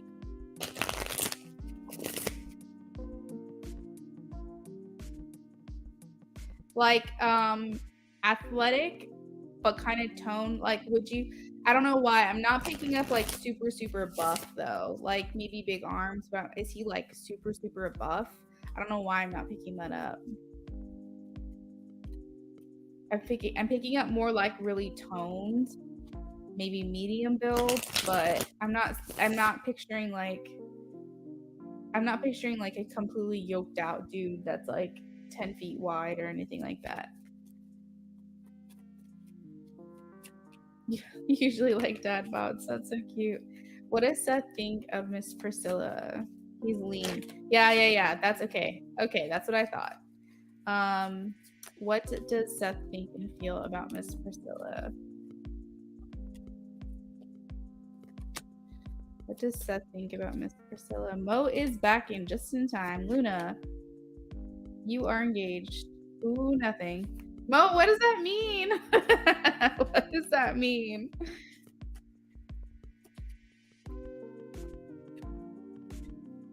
What does Seth think and feel about Miss Priscilla? Okay, so Miss Priscilla, he's kind of like feeling kind of friendly with you for sure. He's not really sure what to think of the situation or what to trust, I guess. The trust card is in reverse, so it's making me feel like he doesn't really know what to make of it. Mo, you're cracking me up. What does that even mean? So he's not exactly sure what to make of it. But let's see, what does he think and feel? Can you give me any more information, please? Okay, so there's definite flirting going on. I know that you said you think that there's something happening, but it's not just him being friendly, like he is flirting with you for sure. Oh, you're cracking me up, Mo. Oh, you're saying I'm engaged, so I can't talk about nice bodies. You're so funny.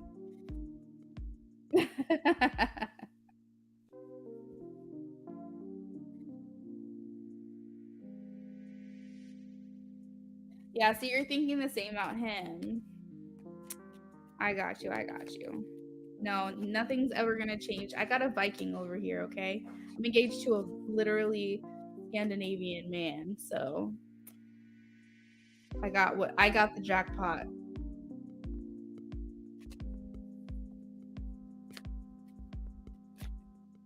Hey Jack Mac, free list is closed, but you're more than welcome to donate $5 if you'd like to have that question answered.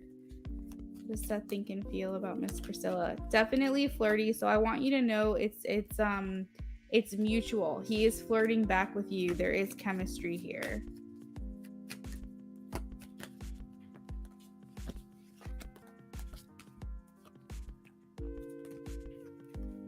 He's open to learning more about you. I feel like he's willing to take a little bit more time to get to know you. Maybe more effort is kind of what I'm hearing.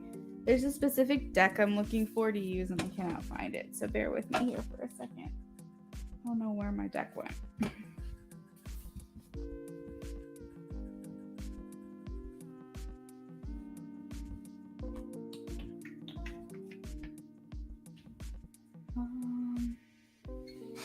Oh, there it is. Okay. All right, so that's the general energy, but let's see if we can get more specific details here. I did. I got the lottery over here. She's got more hair than I do.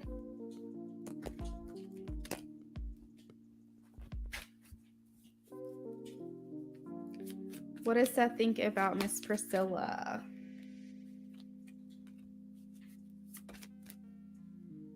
Oh my gosh, Ace of Cups, so new beginnings. He's open, girl. He's open and interested. He does feel like there's chemistry here. Two of Cups. Okay, so it's not in your head. He's feeling it too. Yeah, his hair is like longer than mine, I think, maybe, or at least the same length, and it's like mid back. But I think we're gonna, I don't know, I'll have to talk to him. I think we might cut it before the wedding. Not like short or anything, but like maybe like medium length or something. Let's see. But yeah, so you have the Two of Cups. You have, which talks about like kind of being in like with one another instead of in love, because obviously you guys don't know each other really, really well. But being in like, feeling like there's some type of compatibility and some type of chemistry. Jack Mac, I think this will be it for me tonight. I've been on for almost 2 hours. Yeah, so I'm not getting, you say you're a plus size girl, so I was thinking maybe he wasn't interested. No, girl. You have the Ace of Cups and the Two of Cups. So this literally means romantic feelings and attraction.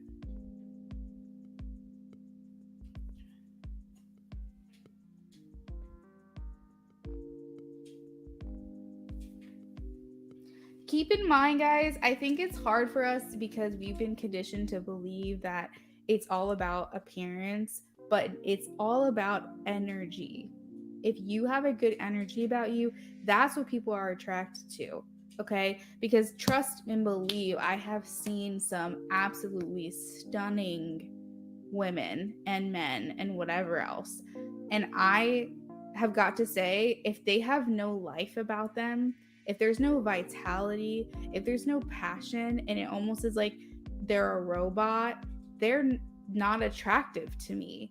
Like, you have to have some type of energy about you, and like that's what people are attracted to. They don't realize they are attracted to the energy. If you're just a beautiful body but you don't have the energy to back it up, people will get bored of you. People will move on. People will likely use you. People will likely want you on their arm, show you off. But if you don't have like life and energy within you, then this attraction will not maintain. It will not hold. Oh, you're welcome, Mo. So I just feel like, oh, you live in LA? Cool. My brother's out in LA. So yeah, they are. They're going after looks, but that's not what's going to keep a man or a woman or anything in between. It's not going to keep a person attracted or interested. You likely have a high vibe energy that this man is wanting to get to know. So don't really like think badly about yourself because you don't fit a certain standard or whatever, because he's attracted to the energy you're putting out, and that's what's making him want to get to know you more. You're positive, you're probably a lot of fun, you probably laugh a lot and smile a lot around him. Just general, when people feel even just generally an optimism coming from someone, they feel like this person, I want them around me all the time. Like if you have a good energy, like they're drawn to that shit. They're attracted to that shit. That's right, Mo. Mo says plus size never stopped me from loving a great woman. That's 100% right. It's the energy that you feel. You know, it's the resonance in your voice. It's how you sound. It's your mannerisms, your demeanor, how you light up when you talk about a certain situation or subject. You know, a lot of women, yes, if you could have a super fucking hot person, like I'm sure that would be great, but that's not what's going to make you marry somebody.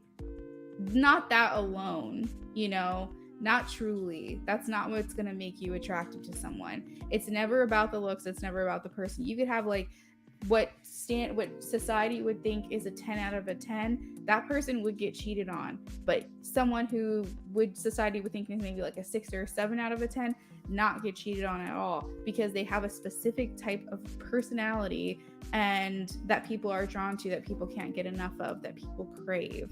So it really doesn't matter what you look like. It matters your aura, your energy, how you look when you get lit up about something you're excited about.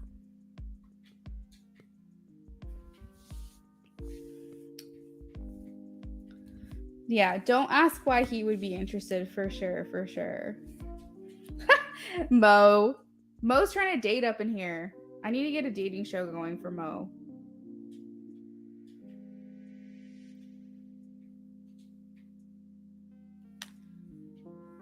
But it's so true. So like, and I'm getting, even with the sun here, like he's thinking that you're a bright ball of energy. You're so fun, you're so joyful, you're so happy. You have this sun card, so that's like someone who feels very comfortable around you. He feels like you exude a sense of warmth and radiance. And even when working out, you probably have a glow about you because you were working out. So if you guys talk sometimes, like after the workout, he's seeing that as well. And working out does naturally raise your vibration.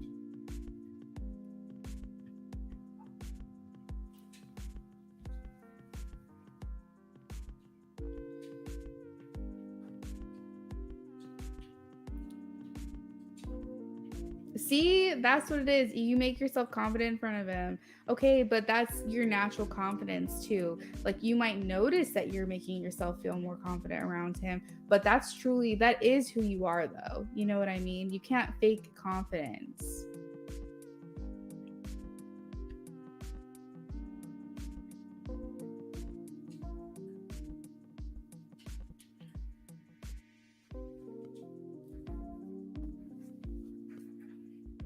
Oh my gosh, does he look at you and kind of look away really fast, or like kind of smile and put his head down?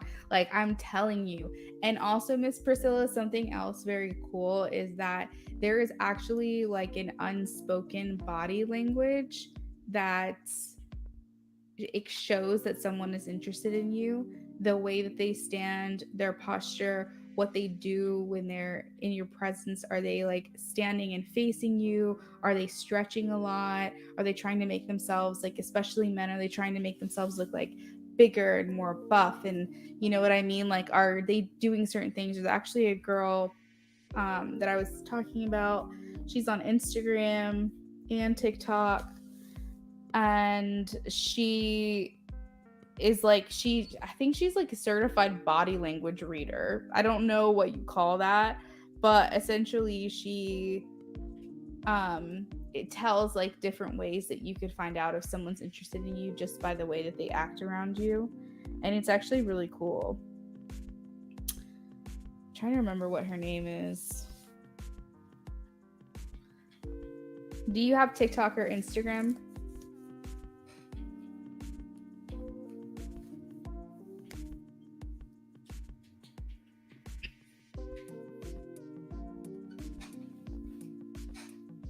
Oh, her name is Villa Valerie. Villa Valerie, Valerie. She has a background in psychology and she talks about body language. So look up Villa Valerie. He also appreciates how hard you work on yourself. I forgot to mention that. the Eight of Pentacles is here. So it means that you're a hard worker. So what he's seeing is like what you're thinking is, I'm plus size, or however it is that you phrased it, where you feel insecure about the situation. But what he's seeing is, damn, she's working at this. She's working hard, and that's sexy. Like, that's something to be said. When you're trying to better your health and better your lifestyle and feel better about yourself and de-stress and whatever all your reasons are for going to the gym, like, he's viewing that as an attractive quality.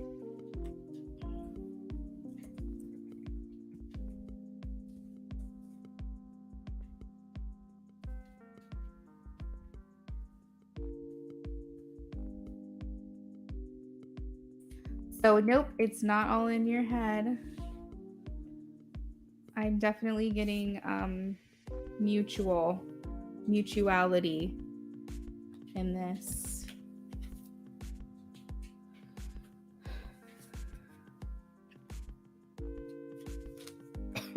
You told him you had all this week off and you haven't missed a day in the gym. And you know what I also love about that too is, like, unconsciously he's giving you motivation to go to the gym, which I think is just adorable. Because, like, you already have the motivation, but, like, if you know you might see him or run into him, you know, that motivates you a little bit more. It does.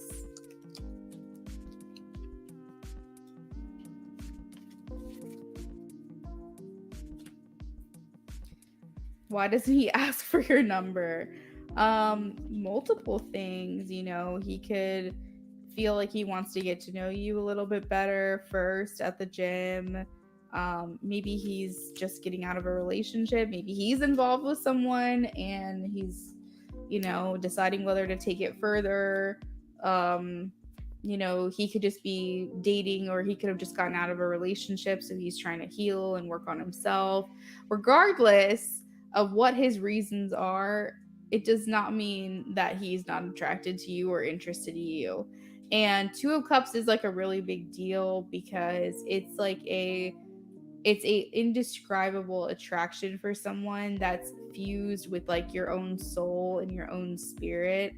The Light Seers deck actually is really pretty because they show almost like a fusion of your souls coming together. And so it's almost like he recognizes you without realizing it, and that's why he's so attracted to you. I'm trying to put the picture on the screen so you can see like how pretty this picture is. All right, I'm pulling it up right now.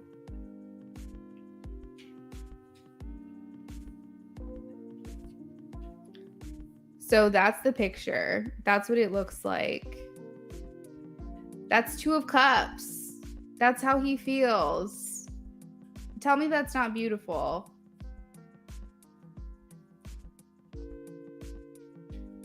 And that's right, Mo. Like, that's the other thing too, is you can definitely give the number as well. You know what I mean? You can also do that. And also, like, another kind of like sneaky thing to do would be to, like, when you talk to him next, you could be like, yeah, I'm having a really hard time like figuring out the best way to work out this body part or something like that. And like having him show you, because men like to be problem solvers just naturally. Masculine energies like to be problem solvers. And not only that, but there's psychology behind, if someone helps you do something, it doesn't make you like them more because they're doing something for you. It actually makes them like you more.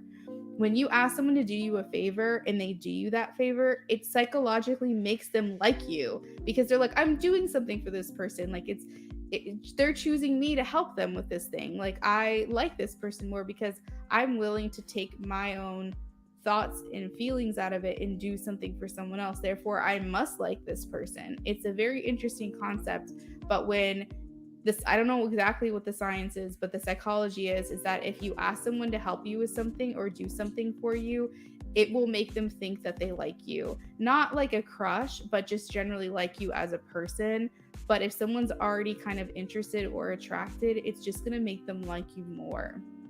So talk to him, ask him if, you know, he can help you with something or show you how to do something, or if he knows any tips or tricks. Like, especially if he's that fit, he's got to know some things, and he's going to have this desire to like show you or help you, and that might be able to help take things to the next level. Or it could be like yeah, like why don't we just talk sometime and figure this out, and like that way you can give him the number.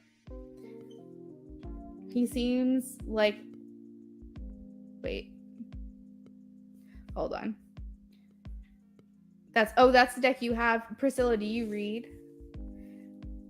I have a gut feeling that he won't like if I reach out first. I don't see him liking an aggressive move like that.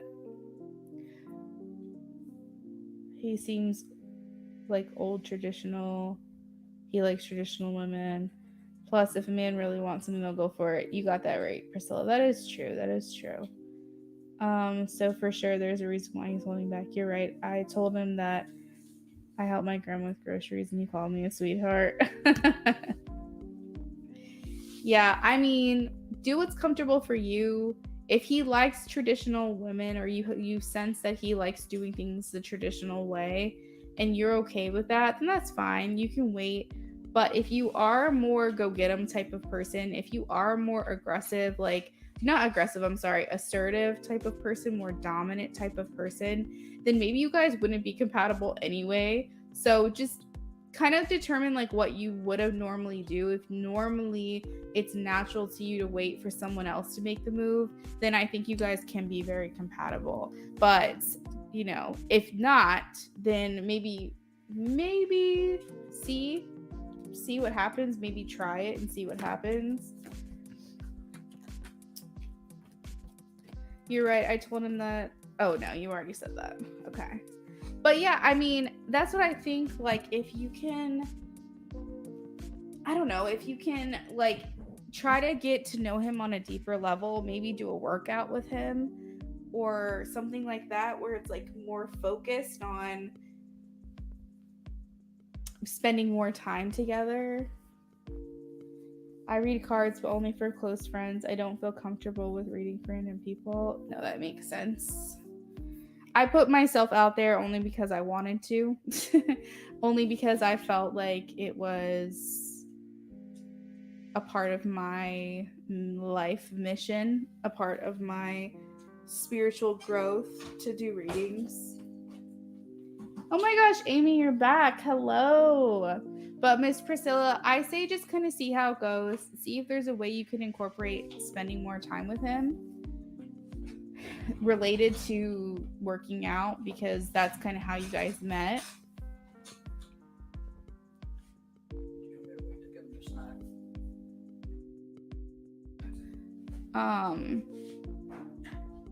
Yeah, so Priscilla, like, you never know too. Like, you never know what he's got going on in his personal life, what he's dealing with, things like that. But at the same time, there's nothing wrong with exchanging information or even following each other on social media. Be like, do you have like a workout page or something like that? Like, or you know, you could kind of like go into it where it's just like, hey, like I've been having some trouble trying to figure out how to work out this specific area of my body. Do you have any tips? And then if he teaches you those things, you could be like, damn, you're really good at this. Like, do you teach other people? Do you have like a social media page where you like teach people stuff or whatever? That would also be like a conversation starter. But then he might go, no, I don't, but I do have an Instagram. And then she'll be like, oh, cool, I should follow you. You know what I mean? Just let things kind of like naturally, organically happen. But there's ways to kind of get to know each other better. But maybe you guys just have to like just go through the motions and kind of take the time and let it naturally progress. Amy, you got a little bit of money, girl. How do you do that? Can you share your secrets? So Amy, you can go ahead and post your question.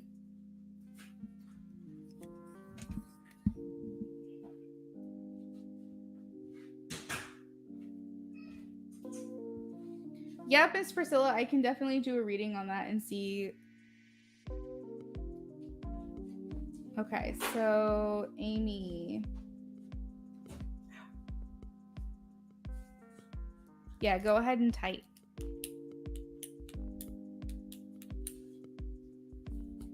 Are you okay, hon?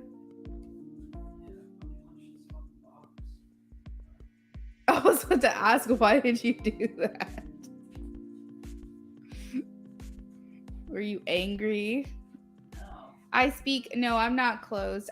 It's funny you ask because I was just about to put the banner on the screen in regards to like it being the last call.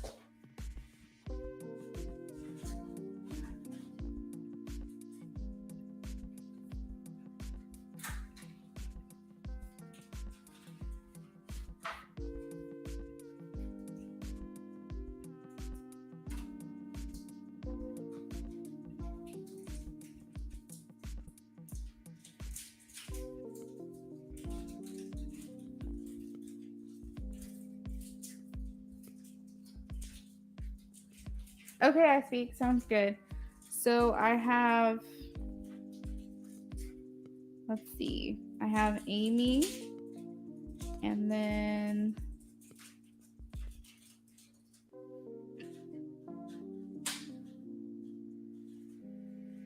let's see.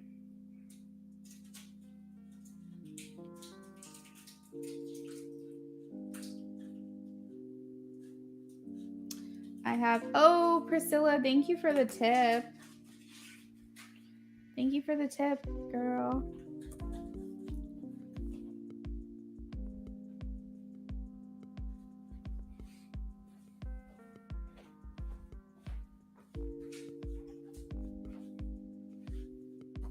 Okay, I speak.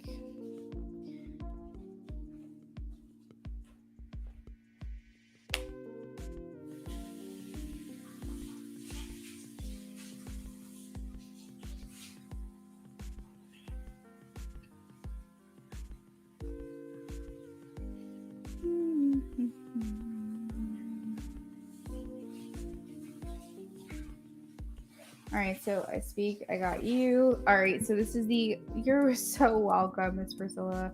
I usually feel I specialize in love and romance. It's kind of like my niche. I'll do a bunch of other stuff for sure, but like this is my love language. This is what I like helping people with.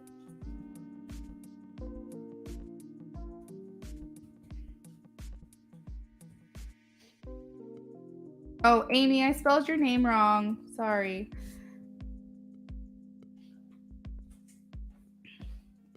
Okay. Has my partner Jacob been missing me and missing me intimately? We haven't seen each other physically since January because he's still taking some space from a hurt I did. Okay. Let's see.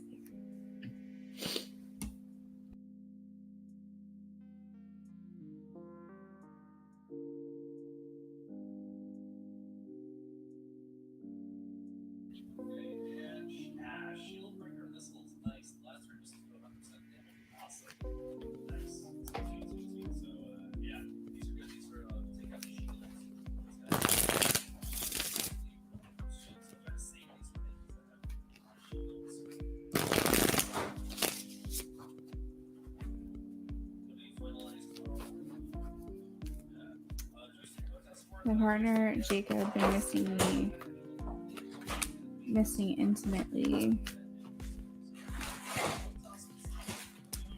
What are his thoughts right now? What are his feelings? Oh my goodness.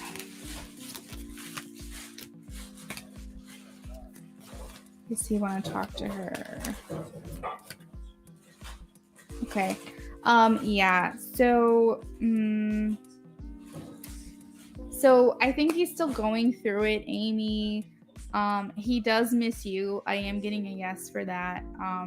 But as far as like the intimacy, I think no, but only because he's putting up a wall or he's guarding himself. And I don't think that he can think of you in that way right now. He feels in some sense that he's trying to like protect himself, and that he feels like maybe you either like, because I know you said you hurt him, but like it's like a sense of abandonment, like a sense of like yeah, it's like self-preservation, self-protection. Like he he's really trying not to think of that specific act right now. In regards to like how he is feeling, we have the Wheel of Fortune and the Five of Swords together, so he is feeling kind of defeated right now. I think that he does feel like time will tell. Time will tell. With the Wheel of Fortune, it means that like everything happening in due time. And I think he's just kind of trying to feel it out and navigate through these feelings. But I don't think he's completely blocking you off. But I think that the whatever this situation was that caused you guys to separate kind of shocked him. I think it was a surprise because we have the Eight of Wands as well as the Devil. So I think he was very taken aback or taken off guard by the situation. And I think that it made him think a little bit differently of you. And I'm not sure exactly what this was, if this was a deal breaker, ultimatum, something scandalous in some way. I'm not sure, but we do have the Devil here, which means that he didn't feel that you were being the best version of yourself, and this surprised him. And I specifically asked if he will be reaching out to you anytime soon. We also got a no for that one, the Nine of Swords. Okay, so this must be reconnection then. He doesn't plan on like reconnecting anytime soon. Okay, so let's ask that question. That's a good question to ask. Hold on. Does he miss her intimately deep down? Deep down, does he miss it? I am getting a no, the Hanged Man. I think it's just not in his conscious awareness. I don't think that it's something he's thinking about. And that's why I'm getting a no. I keep getting no's. He's a bit shut down at the moment. The Nine of Swords can indicate having nightmares, fear, anxiety, feeling terrorized, or having a general negativity and overall deep unhappiness about a certain situation. He feels overwhelmed, a bit stressed. Like, I just don't think it's something he's like actively thinking about. Therefore, if you're not thinking about that, you can't really miss it, you know? If it's you're purposely trying to avoid thoughts like that. And I think it's definitely an avoidant energy that I'm getting right now. With the Eight of Cups especially.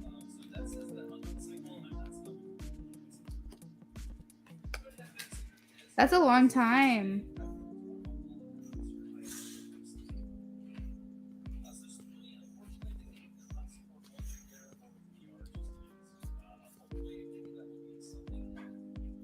You just don't know what to do about it. I mean, you kind of have to decide, right? Like, if you did something that warrants, because January, okay, so January, February, March, 3 months, you know, something that you did, does that warrant 3 months worth of him processing his emotions and his feelings? Does it warrant more time than that? You know, you have to decide, is he someone that you want to be with? He has to decide, is this something that he can get over? You know, and the thing is that even though maybe you feel that you're the one that's in the wrong, you do still have a choice here, whether you see this through and try to work on it, or if you walk away. Like, I think a lot of times when people are in the wrong, they think that they still don't have a choice, and it's like, you do. You have to decide if that person's important enough to you to wait and lick your wounds and make your bed and sleep in that bed. You know what I mean?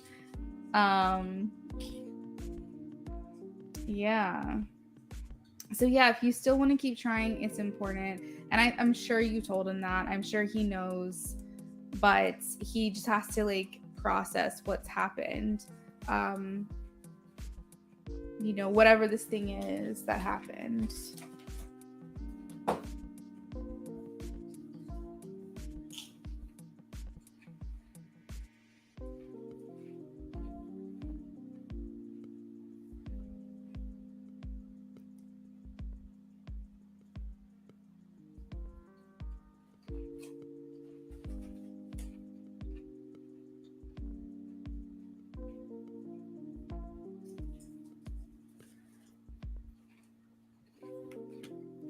I'm gonna do my best to always reassure him more. I do care for him a lot, and I'm willing to give him the space he wants. I still want to keep trying. Sorry, could you repeat that again? It glitched. I honestly, Amy, I'm so sorry. I don't even know what I said. But you can rewind. You can rewind the live stream though. You can scroll back. But I don't. When I do readings, I completely forget what I said. Yeah, I'm not sure. I'm sorry, but you can rewind. So as long as it wasn't my live stream that glitched, if it was just your computer, you can rewind it. Let me see if maybe I can find it. Hold on.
Okay, so I went back and I listened, and I essentially at the end there was just saying that he kind of has to process what happened.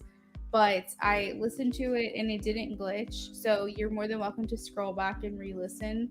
And that was actually it, Amy. I didn't have anything else to add. I think it's going to take time, like I said. But with the Wheel of Fortune, sorry, I got sidetracked. With the Wheel of Fortune coming out with the Five of Swords, it's making me feel like he just feels like it's going to take time. The Wheel of Fortune is the wheel of life. It's karma balancing itself. It's kind of things happening divinely through divine intervention. I think that at some point he's just trying to trust that he's going to come to an acceptance, whether that means he sticks it out or he walks away. I think he's just trying to trust that at some point he's going to know what he needs to do or what decision is going to be made, or he's just trying to trust that he's going to get over it. I think he's just trying to get to that point. So I don't think it's necessarily over or anything, but I feel like he's just not in that place right now to officially decide anything one way or the other. It seems like it's still a bit of a struggle for him.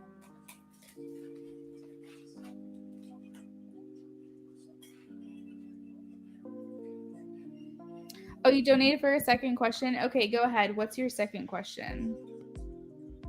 Sorry, I just saw it.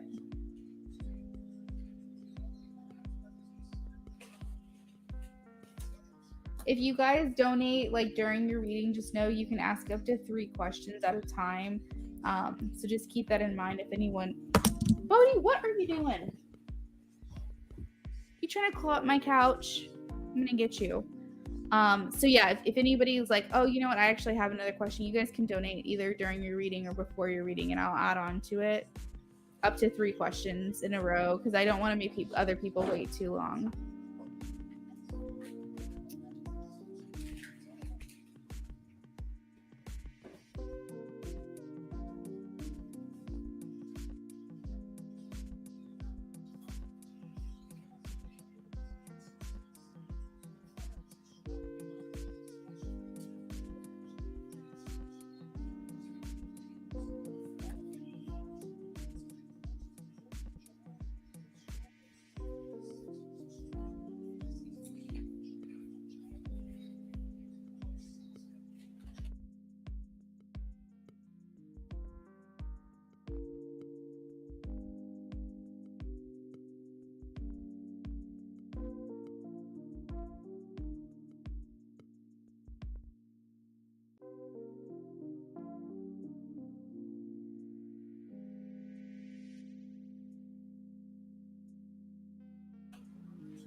Second question, is there anything I can do towards Jacob so he can trust me more or see me in a better light about our relationship? Ooh, that's a good question. Let's see. What are you making for dinner? The chicken tender thing. Oh, yeah.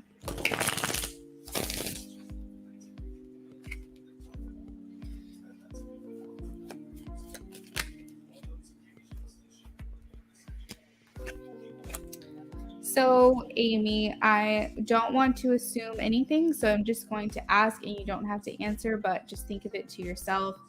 That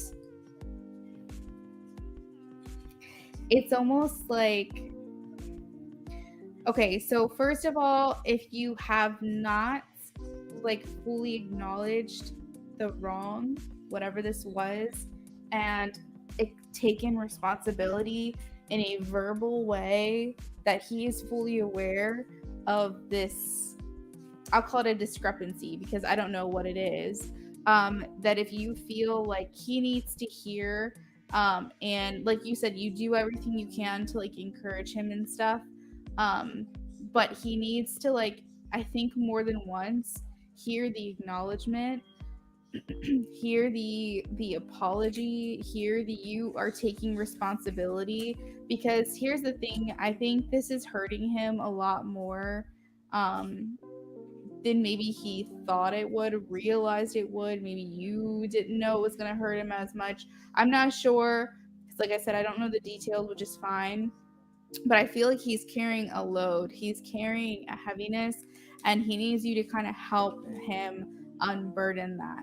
And this is a psychological heaviness. So it is going to take even you repeating yourself and apologizing or acknowledging your responsibility here, like 100 times. It might take 100 times. Yeah, for sure. But I think that part of it is that he wants you to suffer back. And so for him, you can apologize till you're blue in the face for what has happened. But until you feel the way that he's feeling, it's going to feel uneven. It's going to feel hard for him to like feel like you really get it. So it's like if making you suffer is the only way, or making you sacrifice is the only way he feels that now things are even, that's what's going to happen. So it's really going to take a lot of acknowledgement on your end, like weekly, daily, however much you feel is necessary. Yeah, I definitely feel like he's trying to make you suffer. So with that being said, I don't necessarily think there's a lot that you can do. I think for him, he's just trying to, get you back on some level. And I don't think it's malicious, but I think that that's the only way that his brain can process that you've paid your dues, that you've suffered the consequences. He feels like if he just gives in and forgives and gets over it, that you will have gotten off scot-free, and he doesn't think that that's fair because of what he's suffering psychologically.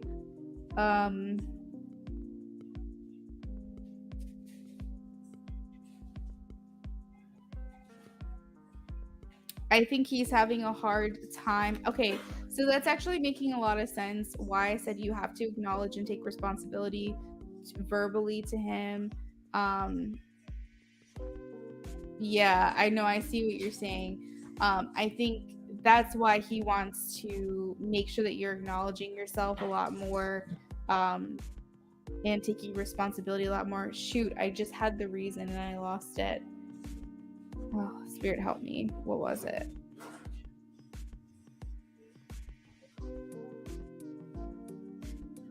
Oh my God. I think it's partly because he relives this thing a lot.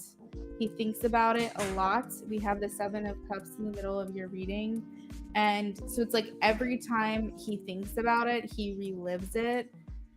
And I don't know if this is something you said to him or what. I'm not sure what. But it's basically like he he is reliving this conversation over and over. And so every single time that he does, it takes him back to whatever happened, and then he's like angry again or frustrated again or annoyed again. It's like he's wanting you to and then at that point then he's back in that mindset, so it's going to take a lot of acknowledgement and encouragement, because if he thinks about this every day, he might need to hear from you every day that you're sorry, or you wish you hadn't said that thing, or you wish you hadn't done that thing. It's something hurtful you said. Yeah, so it's like it takes him back to that time and place again, and then it's like then the clock starts all over, then it resets.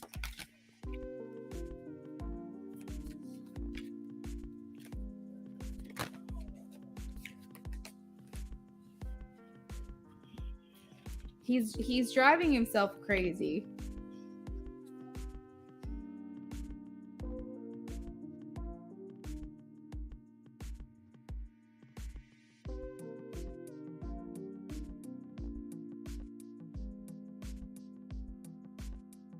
It's making him question a lot. So I don't really have advice besides you kind of have to wait it out, unfortunately.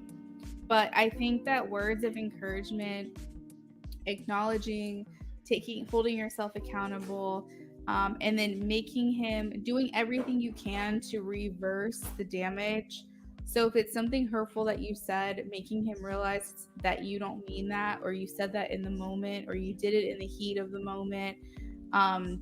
You never meant to hurt him. Whatever this thing is like you kind of have to like now rewrite his brain chemistry, because he thought something was one way, you said something that hurt him, or you did something that hurt him, and now he's suffering through that. So now you have to kind of like repair the damage that was done. And I think it's partly like he just wants you to suffer. He just wants you to feel the pain that he felt, or the hurt that he felt.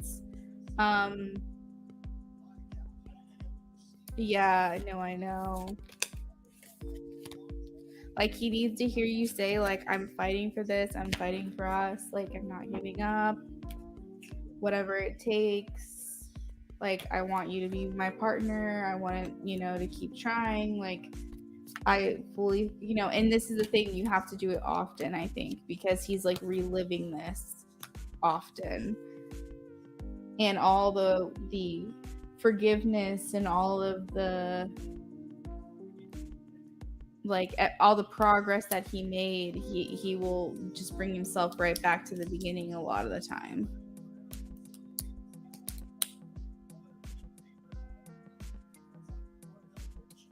Good. Yeah, I mean, it's tough, Amy. It feels like very heavy still. I gotta say, I feel like he's only halfway through right now.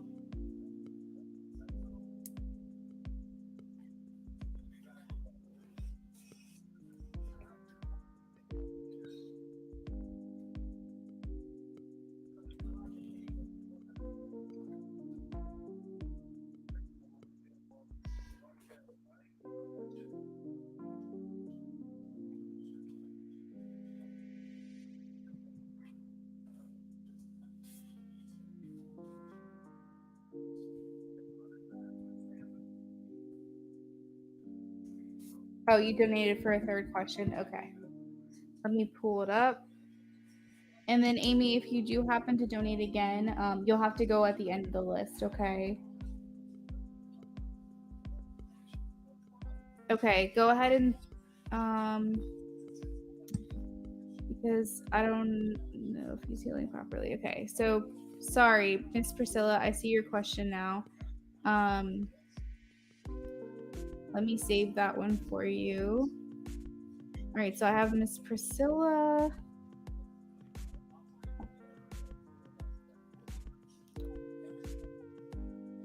Okay, that one's good. I got that one. I speak my truth. You can post your question too. And then Amy, for your third question, you can post as well. Miss Priscilla, I have your question. I saved it, so you won't have to post it again. And I will be right with you, and then I'll be right with I Speak, and then I am going to go ahead and close my list.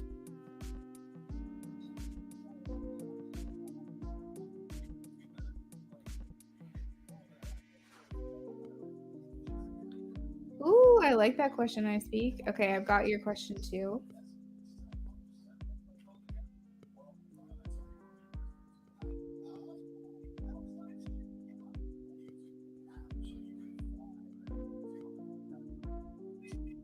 Perfect.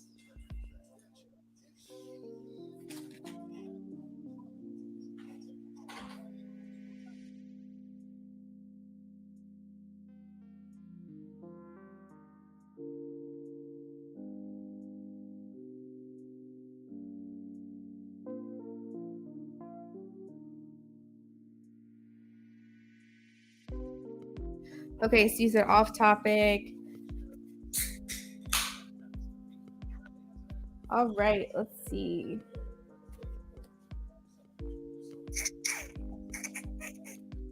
No, I totally, yeah, I know who you're talking about. Okay.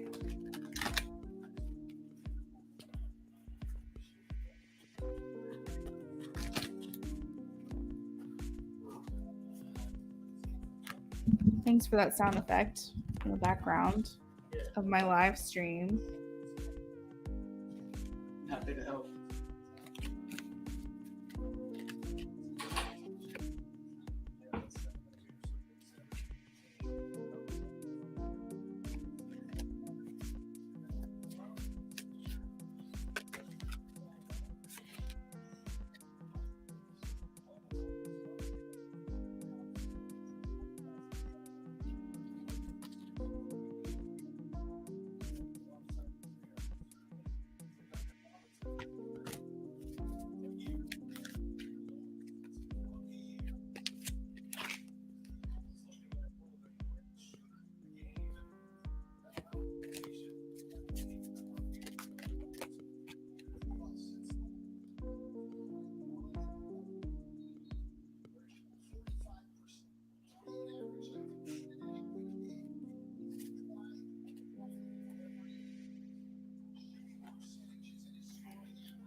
I'm shuffling for you, Amy. Give me a second here.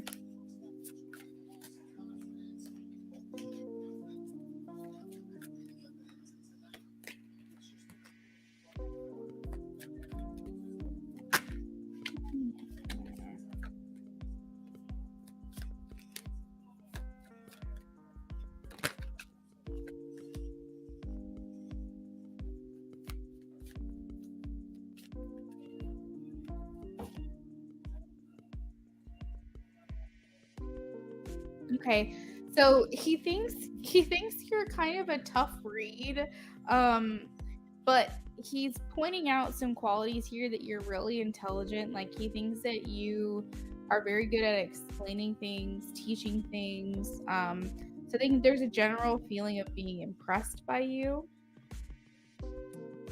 I feel like he feels that you're extremely wise, like you're evolved, like you've been through some life experiences, because the way that you speak and the way that you handle yourself is different. You kind of stand out to him. I feel like he feels like you're extremely generous. You have the servant, the Messiah, and the King of Cups here. So I feel like he thinks that you have a kind heart and that you are generally a very good person. He feels like you're able to kind of, okay, maybe this is why he has a hard time getting a read on you, because I almost heard like shapeshifter. Like he feels like he's seen you in different circles with different people, and you kind of, not in a bad way, but you do mold yourself sort of to what you think that other people would be appealing to other people. So you kind of like mirror other people a little bit, or and I think this is just a quality of an air sign in general. We tend to do this, but he can't quite figure you out, because with certain people you act certain ways, and with other people you act certain ways. With him, you act a certain way, and he's still trying to kind of figure out like who you are deep down. And it's not like a fake or a two-faced kind of way. It's not what I'm saying. It's just you're adaptable, you're flexible, you're mutable, in that sense, if that makes sense. So he's kind of viewing you that way, that he feels like there's some type of inconsistencies that he's not really sure like what to figure out. So I feel like he's kind of making a judgment call on you, like he kind of is trying to figure you out. Oh my gosh, I have so many people joining right now. Hello friends, we're working on some readings right now. If you would like to do me a favor and like my stream since you're just hanging out, that would be great, but do say hi. If you're new here, I'll answer a yes or no question for you. So yeah, he's trying to figure that out. He's not really sure. We have the Two of Pentacles and the Eight of Swords. So I feel like he feels like there's some type of block in understanding you. But I do feel like he feels like you stand up for what you believe in. Because you have like the rebel light attribute. So he might hear you at work kind of like speaking your mind about how the place is run, or if like a certain superior is being fair or not, or maybe complaining about the job in general that you find kind of annoying, or the people that you work with or something like that. Basically like you don't have a problem actually speaking your mind, saying what's on your mind. So that is something that he's noticing as well. But I feel like he thinks you're good. I think he feels like you're a decent person. You're good at your job. Like you have respectable qualities as well. Um, what else am I getting here? And do you sense like crushes towards me when he sees me? Not particularly.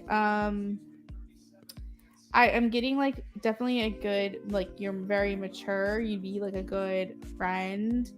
Um, I feel like he's interested in you though. That's the thing. Like I feel like he is interested. He's intrigued. He is trying to figure you out. But I think it's more so he hasn't quite made a decision one way or the other. If like he would go that route, if that makes sense. We don't have like Two of Cups or what is it? Two of Cups or like Four of Wands or anything like resembling like lovey-dovey crush kind of feelings. Sometimes when I see the Page of Swords, the curiosity, I think that could be like a crush. Yeah, so I mean, it's definitely like, I'm not saying it's not possible. I'm just saying in this reading specifically, I'm not, when he thinks of you, I'm not picking up on like that kind of attribute. Um but yeah, I mean like definitely possible, because like I said, he's definitely intrigued by you. He's interested in who you are and what you're about, and I think he's definitely open to getting to know you more, but I think he's just curious like at what point maybe he's crossing a line, or maybe at what point he's, I think also he doesn't want to turn you off either. I think he doesn't want to give you the ick. I think he cares to a certain extent what your opinion is of him. And so I feel like it's hard for him to kind of put himself fully out there all the time.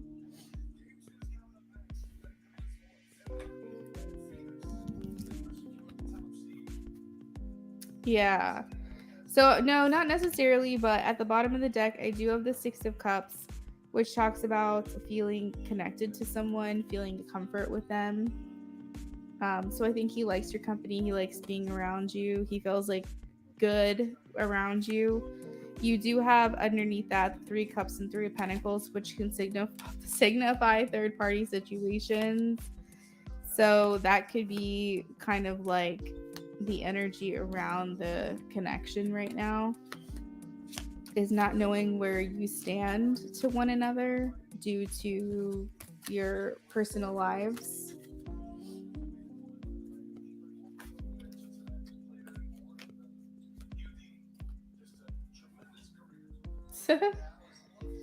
Yeah.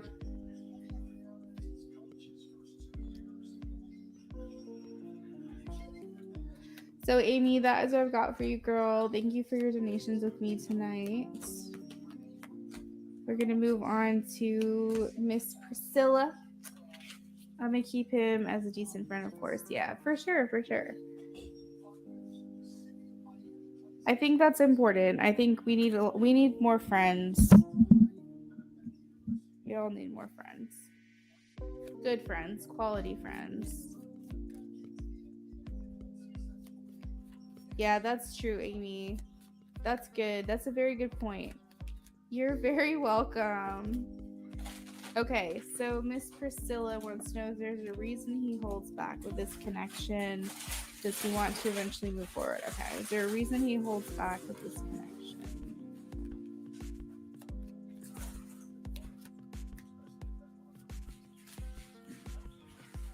Okay, so we do have the heartbreak card. You're welcome, Amy. We have the heartbreak card, Miss Priscilla. Three of Swords. So he could be going through a heartbreak or like just getting out of a relationship. There's something that he's trying to heal from a past relationship or recent relationship. He's trying to kind of get over someone is kind of what it feels like. The Three of Swords is here. Is there a reason why he hasn't actually moved forward? Is there a reason why? Okay. Conflict. Is there a reason why he hasn't actually moved forward? He feels conflicted, possibly, and he feels like he would have to make a choice. Maybe by moving towards you, it means he has to officially move away from someone else.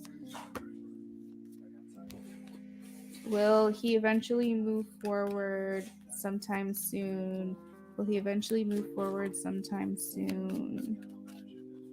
He seems confused. I'm getting a no. But I am getting that he's a little confused right now. So you guys have a similar past. So you recently got out of a relationship yourself. I feel like it's temporary, but I feel like right now he's got other stuff going on. So you're still healing from that, right?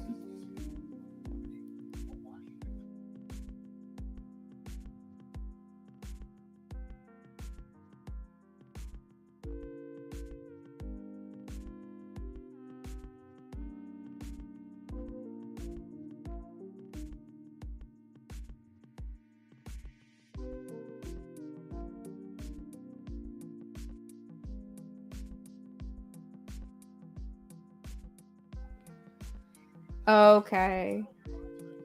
Good. I'm glad because I think like it can take a long time to heal from something like that for sure. But the words that are coming through for him is pain, conflict, choice, burden, and like a lack or limiting mindset. So this person seemed to kind of really hurt him, and he's still suffering or he's still dealing with that. Aww. So yeah, I feel like I said it's temporary, but I do feel like he's trying to heal from this. He's a bit confused. So it's kind of making me feel like this is very recent for him, or maybe he's recently finally facing his feelings or something about it.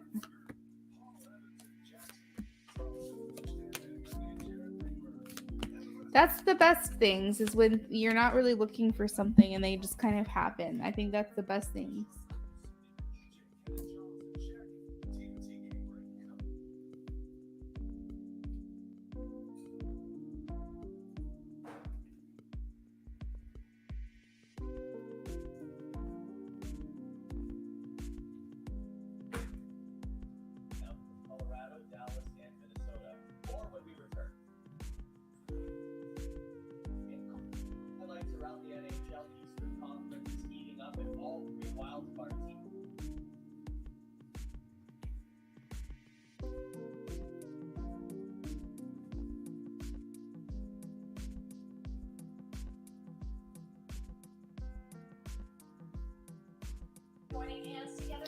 He said, I understand, so it'll be a while. Yeah, for a little bit. The word temporary was here, which is nice to see. Maybe he will see me as a light. Hopefully so. I'm kind of hoping that you guys are working for each other the way that he's kind of working for you, you're working for him. And that's like if you guys felt like you weren't really even interested in like exploring dating again, maybe you can give him like a little flicker of hope as well, the way that he was for you.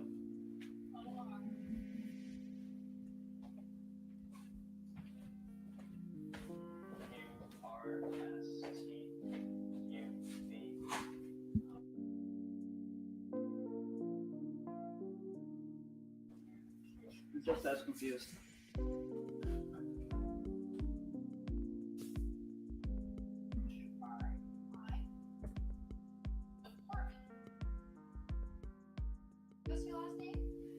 Priscilla, thank you so much. And also thank you for the sub for being here. I hope we see you back.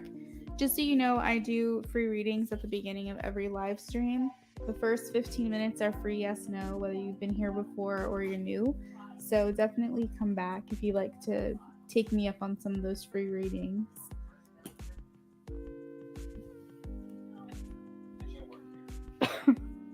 Also, is that one guy wearing Skechers? Wait, shoes? Yeah. I don't know. I missed it. That's quite the kick selection, if so. Mm-mm.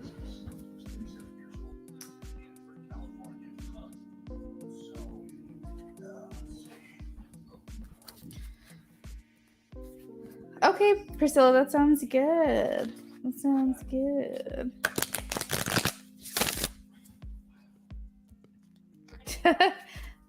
Lorraine said, "Hi, husband." She was talking to you because they hear you in the background. Hello, I said howdy. He said howdy.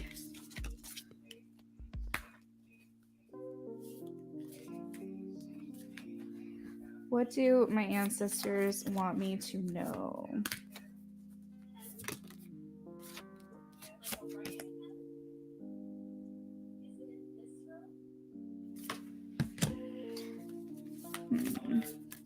What do my ancestors want me to know?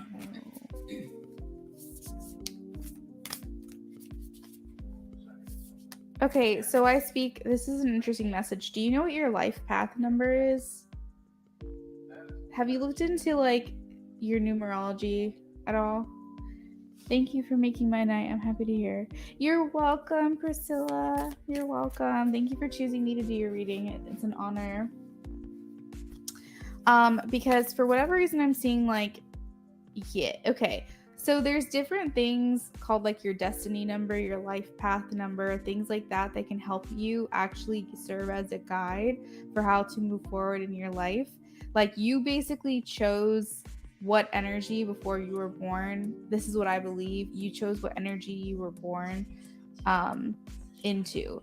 So you specifically before you came here chose that you were going to be born on this date of birth, that you were going to have this name, so on and so forth. And so I feel like they're nudging me to tell you, that you need to get your life path number, your destiny number, all that numerology stuff. And this is interesting. This is how I got the message because the number on here is 16. 1 plus 6 is 7. 7 is my life number. 7 means to seek or to search. And then I also got the card, look through the mist to find the mystery. And it's saying like, seek out additional knowledge regarding why you are here. And in order to do that, your life path can serve as a purpose for that. So I would definitely look it up. It's easy to figure out. I could actually tell you right now what your life path number is if you tell me your full date of birth.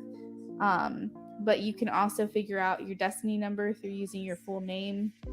There's a bunch of different things you can look up that will tell you how to cater towards your heart and towards your life mission and things of that. Oh my God, I cannot make this up. This card literally says weave your destiny. Weave your destiny. What is the word I literally just used? This is crazy. Okay, so let's see. So this is how you find out your life path number, okay? So you go 8 plus 1 plus 5 plus 1 plus 9 plus 9 plus 4. Okay? 37, but then you do 3 plus 7 because you have to break it down to a single digit, and its numbers 1 through 9. And then so 3 plus 7 is 10, and then 1 plus, so let me show you. I think your life path number is 1.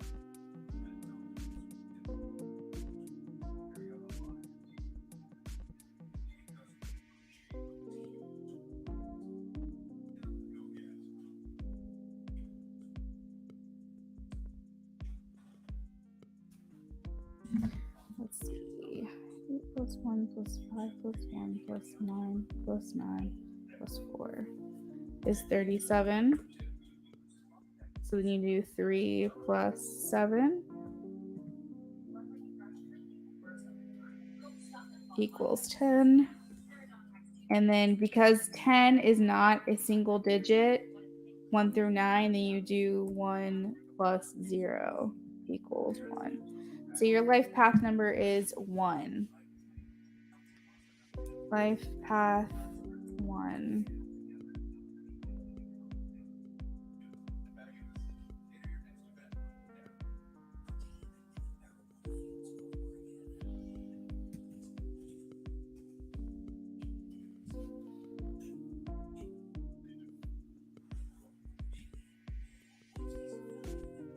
You also have to figure out your destiny number, which is your full name. There's different places online you can look that up, but that's a chart that you have to go by. But let's pull up life path number 1. You are hardworking, natural-born leader with free-spirited soul.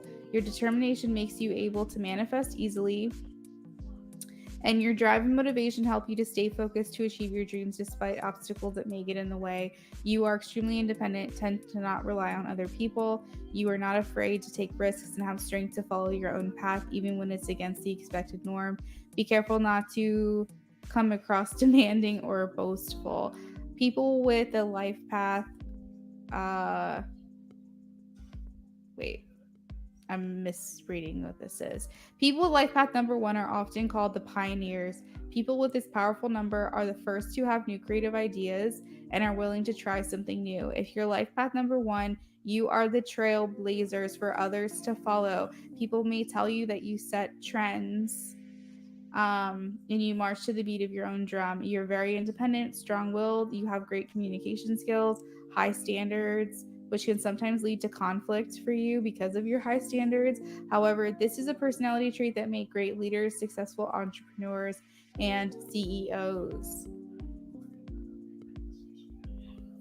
There's a lot of information about your specific life path number, but essentially you're the number 1. So you are the start, you are the creator, you are where everything starts from.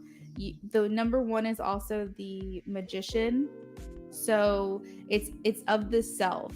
You're very focused in this life about blazing trails, fighting for what you believe in, getting justice to the causes that are important to you, starting new projects, going against the grain, being unorthodox, like making your own traditions, not being conditioned to what you have been taught, but more so what you believe in. Things like that are life path number 1s. You guys are the ones that start it all, okay? So number 1's very important to you. The reason why I'm encouraging you also to get it's a lot of math involved with your name, but you can figure it out if you Google the destiny number. But I think there's actually like a calculator that you can put your name in there and it will calculate it for you. But it's also important you figure out your destiny, because this is going to kind of give you information on how you're supposed to be moving forward in life. Let's see. What else am I getting for you? Birth charts. Birth charts are important. You have the birth chart card with all the planets and astronaut. I think it's very important, I speak, that you dig into why you're here on this planet, because I feel like there's some untapped potential that is important for you to figure out. I feel like you have just hit the surface on what you need to be doing here. But ancestors want I speak to know.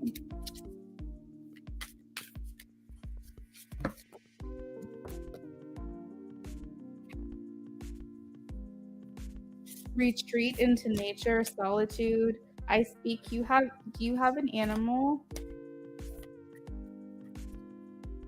We also have the move away from difficult situations card. Your soul is not meant to be disturbed. You're supposed to be at peace. So only go towards things that are bringing you peace.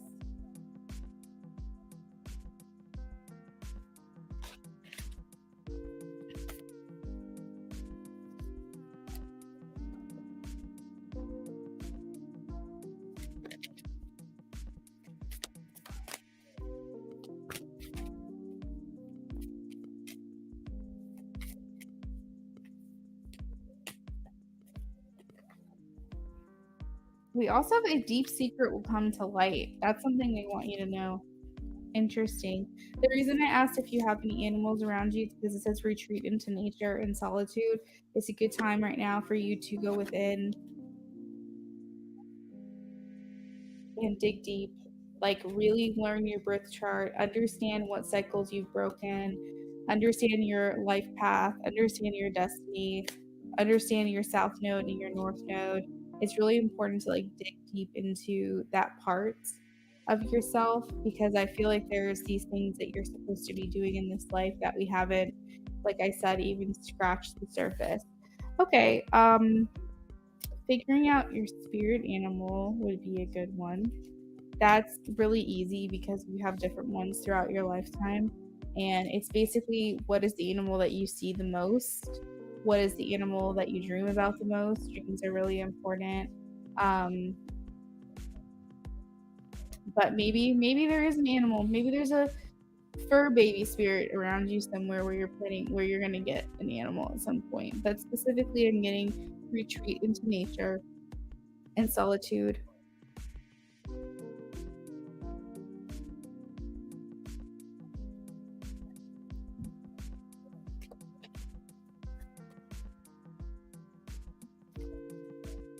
This is so crazy to me, though. The card to weave your destiny, when I said that freaked me out. Not gonna lie.